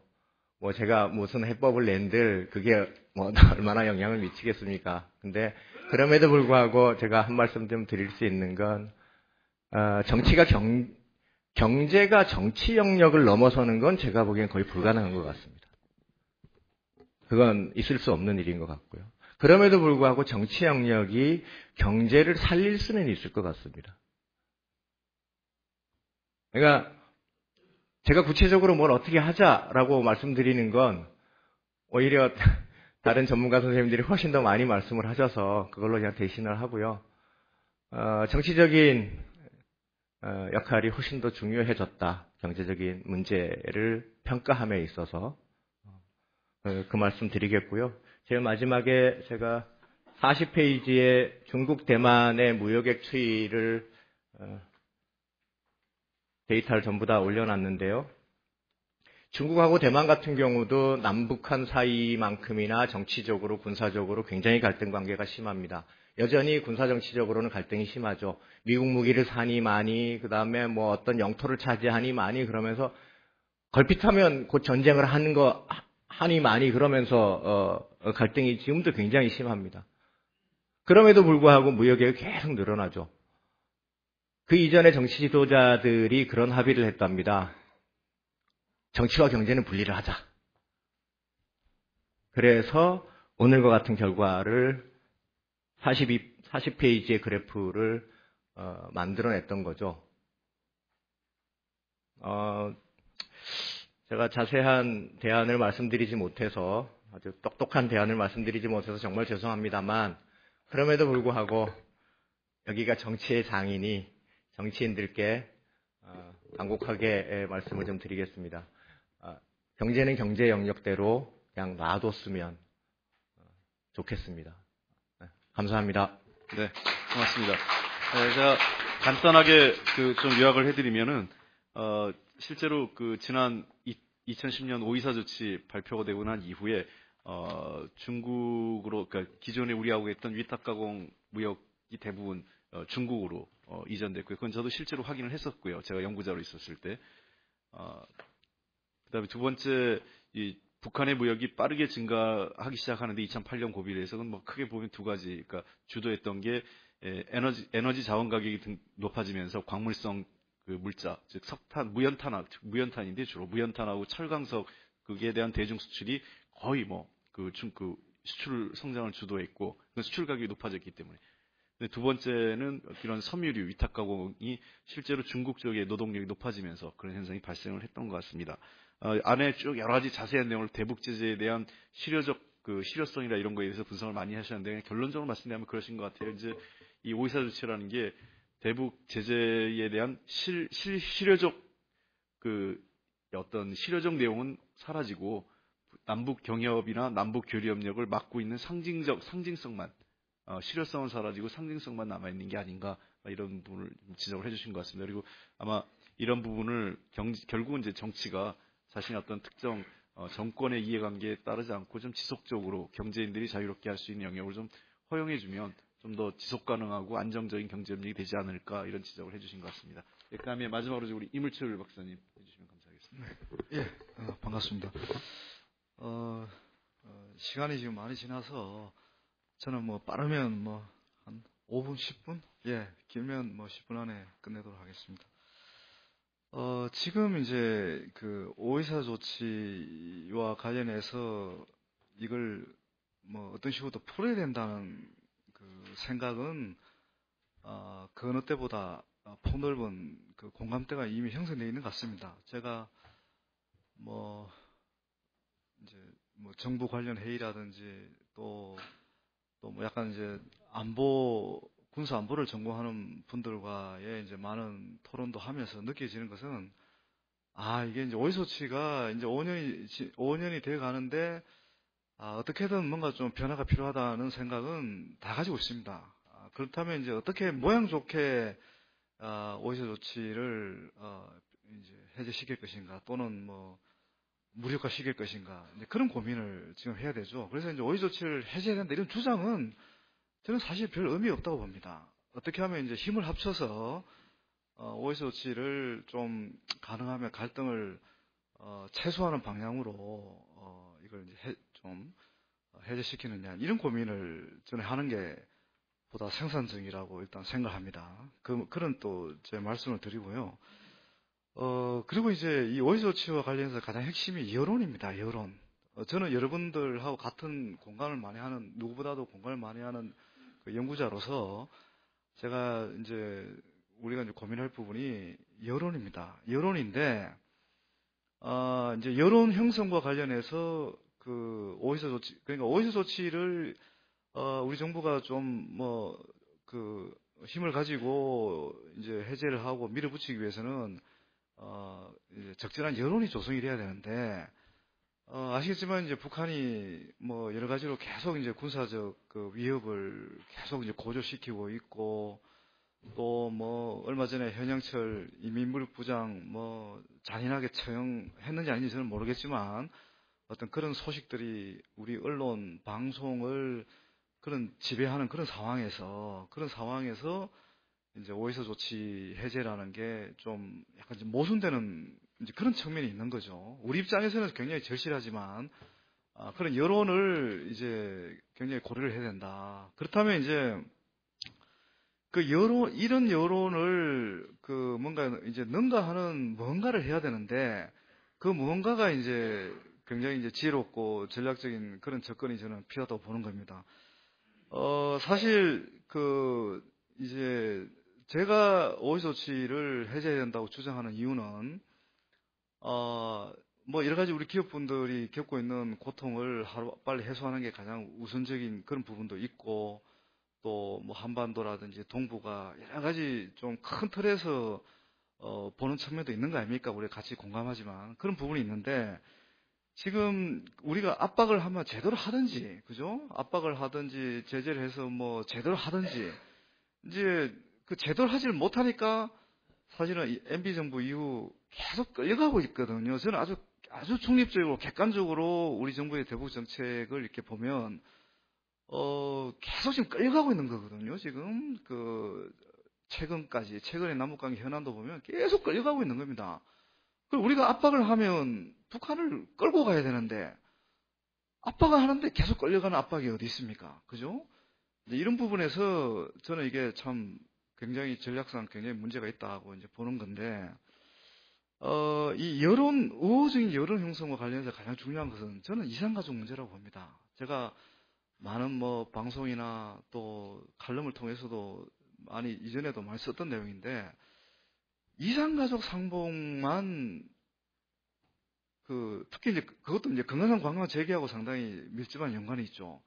이산가족 상봉 재개하고 건강상 관광 재개 부분이 잘 지혜롭게 연계될 수 있다면, 그죠? 그러면 저는 오이사 조치를 해제하는 어떤 분위기 조성과 관련해서 상당히 기여할 수 있다고 봅니다. 예? 이제 그런 부분에서 좀 우리가 지혜를 모으는 이제 그런 노력들이 필요한 것 같습니다. 만약에 그게 이루어지면 이제 바로 후속 조치로서 내륙에서 위탁 가공 교육을 했던 분들이 다시 이제 교육을 할 수 있는, 재개할 수 있는 그런 기회가 분명히 저는 올 거라고 지금 예상을 하고 있고, 그리고 저는 이제 이 남북 경협 재개 프로젝트라는 제가 붙인 이름은 아닌데, 제목은 아닌데, 이게 상당히 저는 희망적으로 봤습니다. 어떻든 이 재개라는 용어가 굉장히 희망적인데, 어쨌든 저는 이제 북한 연구자이기 때문에 최근 2004년 이후 북한에서 나온 탈북자분들을 지금 계속 인터뷰를 하고 있습니다. 면접 조사를 지금 하고 있는데, 아주 정말 제가 놀라운 내용들을 많이 발견하고 있습니다. 발견하고 있는 것이, 북한 내에 이제 우리가 일반적으로 시장이 굉장히 활성화됐다고 얘기를 하지 않습니까? 이제 그런 얘기를 하는데, 이제 그런 얘기 수준을 좀 넘어서, 이제 북한 분들은 그런 용어를 쓰더라고요. 새끼 회사라는 용어를 쓰더라고요. 새끼 회사가 뭐냐? 그게 자회사입니다. 자회사인데, 우리는 말하면 이제 중소기업이 될 수도 있고, 개인 회사도 될 수가 있는데, 이 개인 회사 창업 활동이 굉장히 활발하다는 겁니다. 그래서 돈 있는 사람들이 자기 회사를 세우는데 자기 회사를 만드는데 이 자기 회사가 아주 독자적이진 않고 독립적이진 않고 국유기업의 소속으로 들어간다 이거죠. 국유기업 소속으로 들어가서 자기 이제 탈북자 얘기는 이제 새끼 회사라고 얘기를 합니다. 새끼 회사를 만드는데 이게 이전보다 훨씬 자유로워져서 쉽게 말해서 아주 좋은 장사 아이템이 있고, 그죠? 장사 아이템이 있고, 뭔가, 그래서 돈을 벌어서 국가에도 세금으로든 어떤 형식으로든 국가에도 좀 상납할 수 있고, 그죠? 그리고 이제 자기도 돈을 벌 수 있는 그런 윈윈 구조가 만들어지면 얼마든지, 새끼회사를 만들 수 있다는 겁니다. 그러니까, 진짜 굉장히 저도 23년 동안 이 북한을 바라보는 연구하는 사람 입장에서는 굉장히 큰 변화들이거든요. 근데 그런 변화들을 보면서, 야, 우리 중소기업 분들에게는 정말 저는 이제 기회가 왔다. 그런 생각, 저보다 더, 잘하신 분들에게 지금 청중을 지금 다 채우고 계시는데, 하여튼 그런 맥락에서 저는 이제 이 남북경협 재개 프로젝트는 대기업이 할 수가 없습니다. 제가 대기업하고도 많은 관계를 맺고 있지만, 대기업분들하고 얘기를 하다 보면, 이 남북경협이 재개돼도, 대기업분들은 유엔 제재라든지, 이런 보다 더 큰 틀의 제재를 절대 무시할 수가 없습니다. 중소기업분들은 상대적으로 자유로운 부분이 있지만, 대기업분들은 당장 들어갈 수가 없습니다. 당장 오이사 조치가 해제된다. 공표를 해도 들어가기 어렵습니다. 결국은 중소기업분들이 적어도 오이사 조치가 해제돼도 상당 기간 중소기업분들이 주도적으로 북한에 진출해서 뭔가 기반을 만들어야 되는 그런 주역들이 중소기업입니다. 그리고 또 아시지만 중소기업은 보다 짧은 기간에 어떤 중요한 의사결정을 하고, 그죠? 그렇게 진출할 수 있는 유연성이 있지 않습니까? 근데 대기업은 그게 불가능합니다. 그런 맥락에서 오이사 조치의 해제 이후에 우리가 바로 얘기할 수 있는 부분은 결국 중소기업분들이 어떻게 역할을 할 수 있느냐는 부분이거든요. 거기에 초점을 맞춰야 된다는 맥락에서 제가 이제 다양한 아이디어를 얘기를 했습니다. 그래서 제가 더 이상 시간이 지나니까 제가 말씀 안 드리고, 결국 이제 여러 가지 준비사항 이런 것도 제가 간단하게 말씀드렸고, 페이지는 몇 페이지인지 모르겠는데, 이제 향후 중소기업분들이 북한에 진출했을 때 어떤 분야가 유망한가, 이런 부분들을 저도 이제 공부하는 사람 입장에서 이제 정리를 해보니까 정말 할 게 많더라고요. 중소기업 분들이.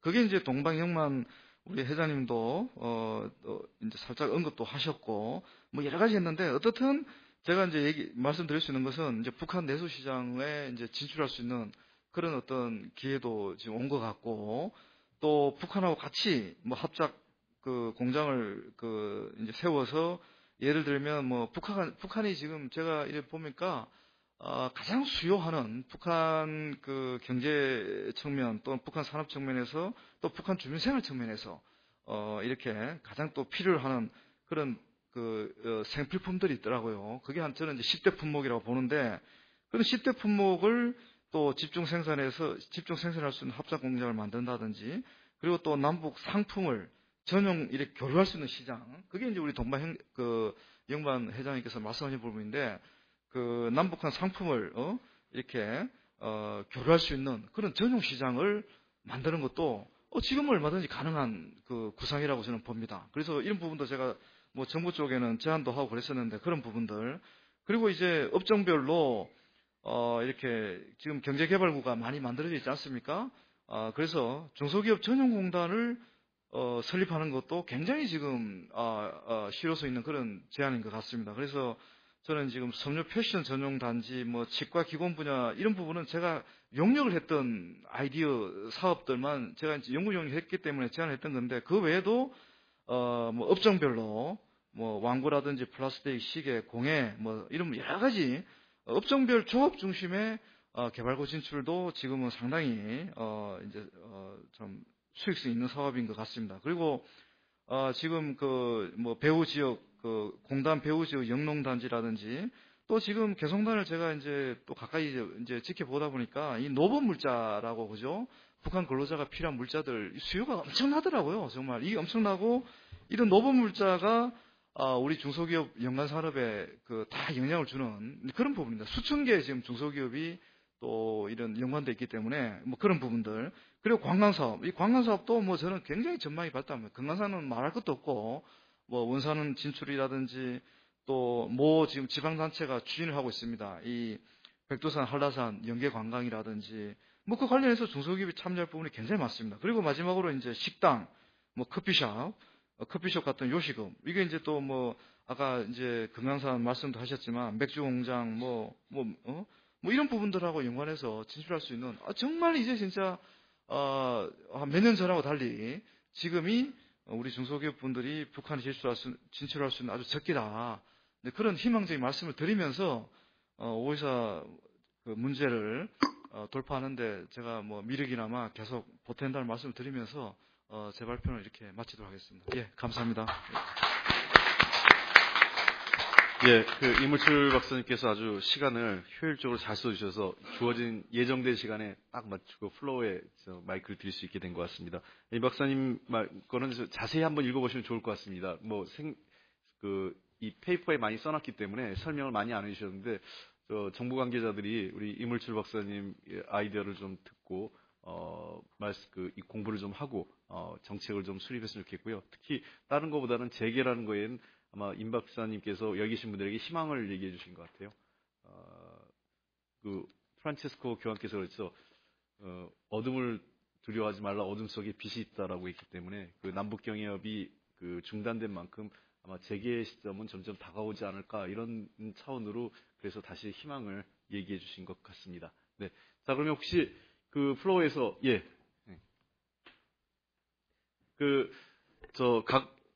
성함을 말씀해 주시고요. 소속하고 가급적. 그 다음에, 질문 위주로 좀 짧게 정리해서, 그리고 또 구체적으로 누구에게 질문 이렇게 해주시면 더 좋겠습니다. 네. 오늘 이 자리를 마련해 주신 이인영 위원장님, 그리고 홍익표 간사님, 그리고 두 분 발표자 또 피해 증언자들 고생 많으셨고 감사합니다. 저는 금강산 기업협의회 명예회장 최요식입니다. 저는 두 가지만 얘기를 드릴까 합니다. 입법부에다 해야 될 얘기겠죠. 금강산은 7년이 됐고, 오이사는 5년이 됐습니다. 얼마 전에 대통령께서 법안 통과 안 됐다고 한숨이 나온다고 했습니다. 새누리당에서는 가슴이 답답하다겠습니다. 저희는 피를 토하고 똥을 토하고 죽어가고 있습니다. 이 상황에서 답답합니다. 왜? 북한이 하자간 대로만 하고 있고 우리는 뭐 하고 있습니까? 청와대에서는 우리가 했던 게 아니기 때문에 모르겠다. 얼마 전에 개성에 사건이 터졌을 때는 이 정권에서 했기 때문에 3, 4개월 만에 해결을 했습니다. 그 이후에 지금 낮은 핫산이나 DMZ 프로젝트만 얘기하고 있습니다.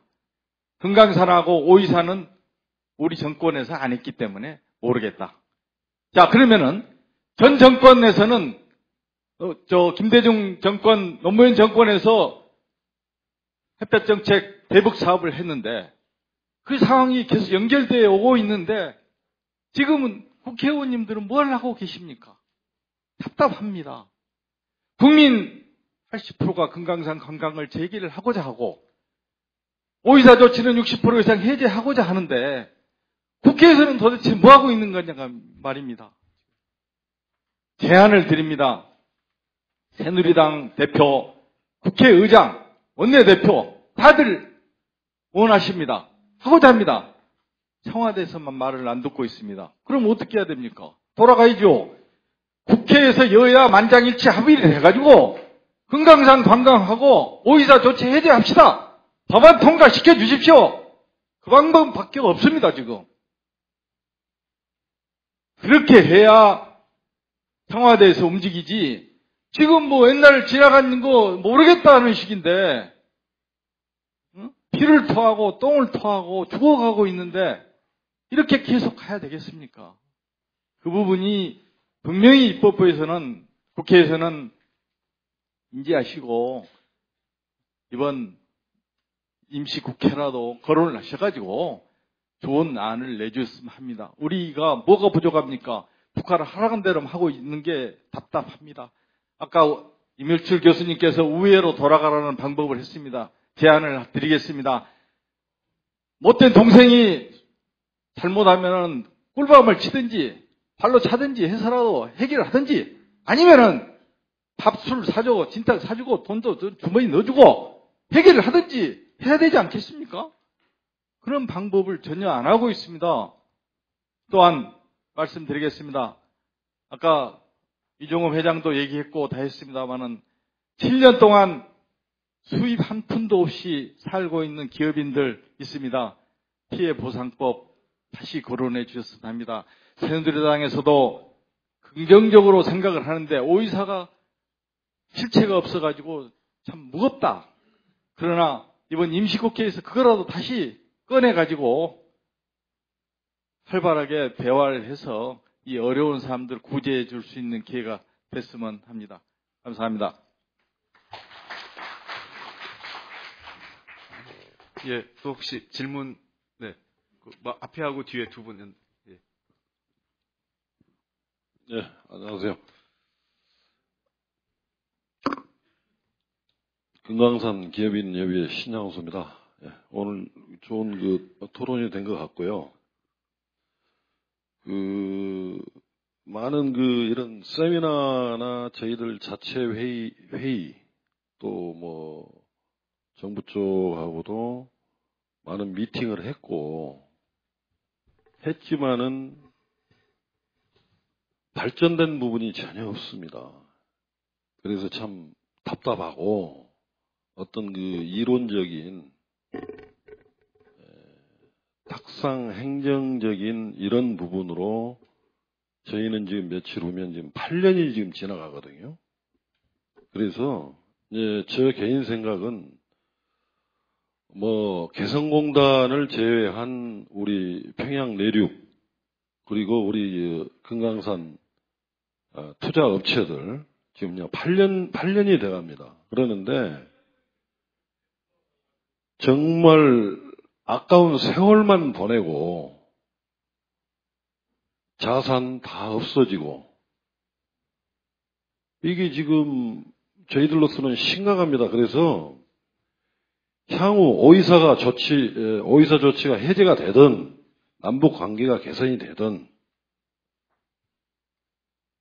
사실은 저는 아무런 생각이 없습니다. 지금 현 시점에서. 실질적인 게 뭐냐? 우리 그 외통위에서도 저희들 계속 공문 보내고 애로사항 얘기해도 누구 하나 거들떠보질 않습니다. 그리고 저희는 엄연한 그 대한민국 국민인데 탈북자들 와가지고 걔네들 정부에서는 먹고 살게끔 많든 적든 다 지원해주고 있어요. 그런데 저희는 뭡니까 지금? 저희가 뭐 중북 조선족도 아니고 탈북자도 아니고. 그래서 저는 뭐냐면 현 시점에서 지금 최근에 뭐 반기문 총장 이것도 무산됐지. 이호 여사 또 방북이 사실 지금 저 회장 좀 간단하게 예. 지금 그런 상황이지. 또한 뭐 앞으로 향후 보면은 이 발전이 없다 저는. 그래서 저희들 업체들은 피해를 보상을 해주라. 그러니까 지금은 결산을 하자 이 말이에요. 예. 그리고 누가 이 대북 사업에 미련이 있겠습니까? 현 시점 당장 하루하루가 급한데 저희들 가정이 아까 말했잖아요. 가정이 파탄되고 하루하루가 어려운데 이제는 해제는 다음 문제고 당장 정부에서는 우리 평양 내륙 금강산 투자업체들 대책을 마련해서 저희한테 답을 줘야 된다. 그래서 할 건지 말 건지는 나중 문제고 당장 좀 피해를 보상해달라. 저는 그게 우선 시급한 과제다. 네. 뭐 교육이 어쩌고 이건 전혀 귀에 들어오지 않습니다. 예, 알겠습니다. 이상입니다. 예. 그 뒤에 예. 그 마지막 이번에 하시는 허인환 선생님 마지막으로 하겠습니다. 예. 네. 오늘 여러 토론도 중요했지만 저는 이제 제일 가슴에 남는 게 아까 서른 의원께서 말씀하신 남북 관계는 지혜로워야 한다라고 하는 것에 대한 건의를 드리겠습니다. 저는 그 말이 매우 중요한 시기라고 생각합니다. 결론을 먼저 말씀드리면 화전 양면 전술을 써야 할 때가 아닌가라는 생각을 합니다. 당장 지금 급한 오이사 조치의 즉각 해제와 피해 보상을 우리가 전면에 내세우고 싸워야 되지만 또 한편으로는 북한의 변화를 잘 이해하고 그 속에서 효과적인 남북경협이 확장될 수 있는 조건을 얻어야 한다라는 생각입니다. 북한 정권은 여러분들 다 아시겠지만 비정상적인 정권이고 문제가 있는 정권이지만 어쨌거나 2000년 이후로 지금 15년째 경제가 계속 마이너스 성장에서 플러스 성장이 지금 되고 있는 거는 객관적인 사실 아닙니까? 옛날에는 다 굶어 죽었는데 요새는 밥은 먹고 사는 조건이고 시장 경제가 계속 확대되고 있는 거는 국제보고에서 다 확인이 되고 있습니다.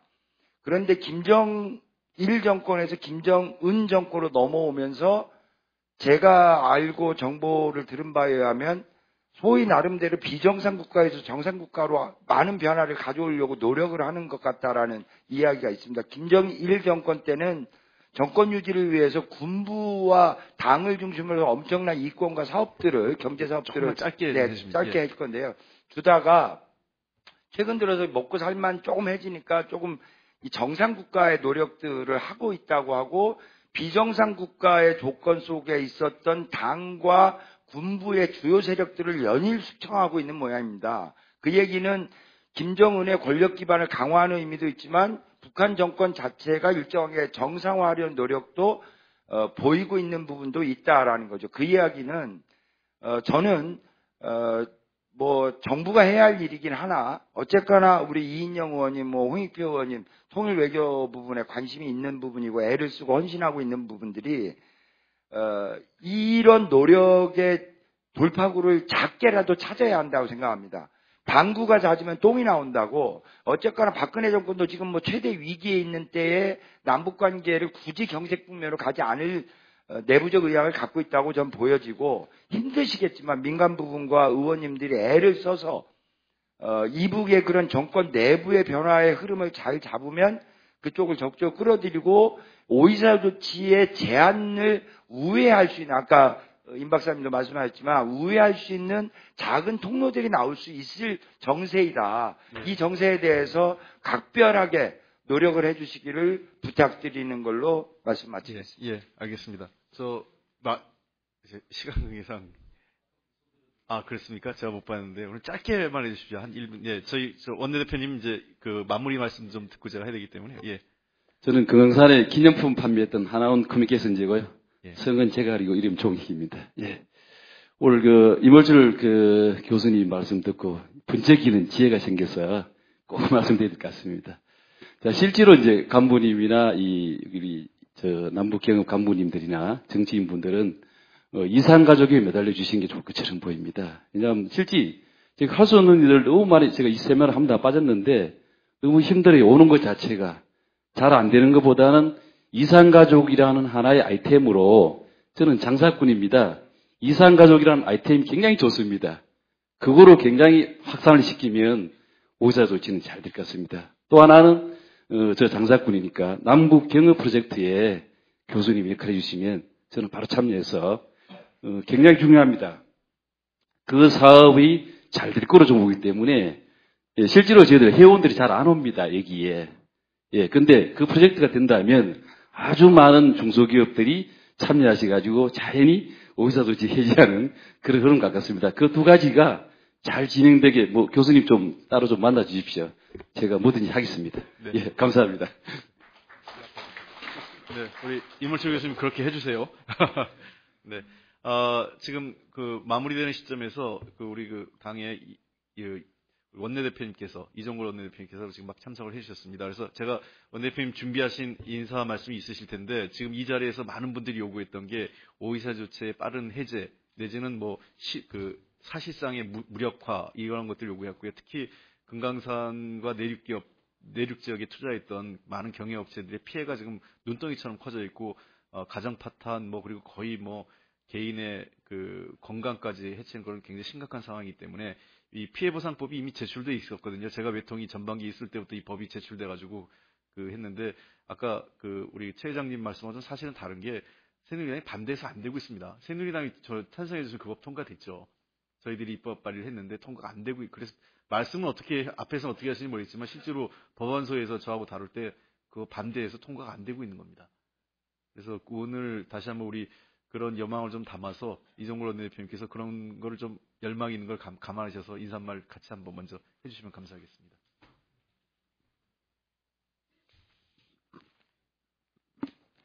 예, 이종걸입니다.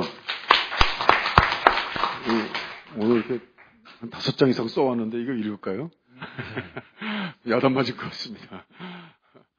오늘 생생한 그 피해, 오이사 조치로 인한 이명박의 그늘이 얼마나 짙고 깊은지를 우리는 오늘 알았습니다. 이렇게 실제 이루어지는 일들을 우리가 알고 드러내줄 때 국회에서 힘이 실릴 수 있다고 생각합니다. 우리 새정치민주연합의 통일위원회 위원장으로 계신 이인영 위원께서 주도하시고 또 우리 사회보시는 홍익표 의원의 그 전문가적인 그 감각 이것이 아직 박근혜 정부에서도 저 고집과 그 몰빵으로 아직 효를 발휘하지 못하고 있습니다만 그 끝이 보입니다. 몰리고 있습니다. 지금 이 상황이라면 손 들어야 될 상황까지 오고 있는 거 아니겠습니까?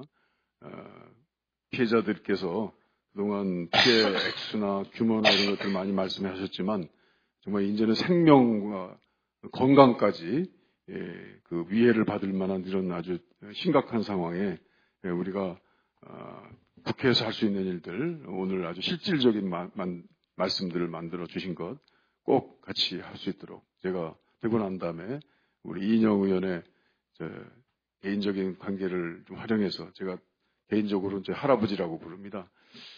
우리 이회영 선생의 동급 이회영 이인영 이래가지고 그 형제간입니다. 그래서 저로서는 어떻게 할 수가 없습니다. 잘 모시고 하겠습니다. 감사합니다. 고맙습니다. 예, 감사합니다. 제가 여기 참석하신 피해기업 분들 또 전문가분들에게 충분한 시간을 드리지 못한 것에 대해 송구스러워 생각하고 어쨌든 주어진 시간에 거의 비슷하게 끝낸 거에 대해서 사회자는 잘한 것 같다 이런 생각을 자평을 스스로 하겠습니다만 끝까지 이 자리에 함께해 주신 모든 분들께 감사드리고요. 다시 한번 말씀드리면 그 뭐 내용은 그렇게 복잡하진 않습니다. 뭐 여러분들 다 알고 계신 것처럼 우리를 꼭 북한을 위해서가 아니라 우리를 위해서 우리 기업인들 또 기존에 그 사업을 했던 여러분들을 위해서라도 빠른 오이사 조치 해제와 남북 경협 재개를 시작해야 한다고 생각을 하고요. 아울러서 그러기 위해서라도 기존에 투자했던 분들이 다시 힘을 찾고 또 뭔가 투자할 수 있는 여력을 주기 위해서는 피해 기업에 대한 보상 지원이 어떠한 형태든 간에 배상 또는 보상이 빠른 시일 내에 조속히 이루어진다는 것을 다시 한번 말씀드리고 그와 관련돼서 우리 원내대표님도 오셨고 하니까 저희 당에서는 최선을 다하도록 하겠습니다. 그리고 해가 안 되면 저희가 다음에 꼭 내년 4월에 좋은 결과를 반드시 얻어서 1호 법안이라도 그걸 제출하도록 하겠습니다. 다시 한번 여기 계신 모든 분들께 우리가 희망을 잃지 않도록 그렇게 가야 된다고 생각을 합니다. 감사합니다.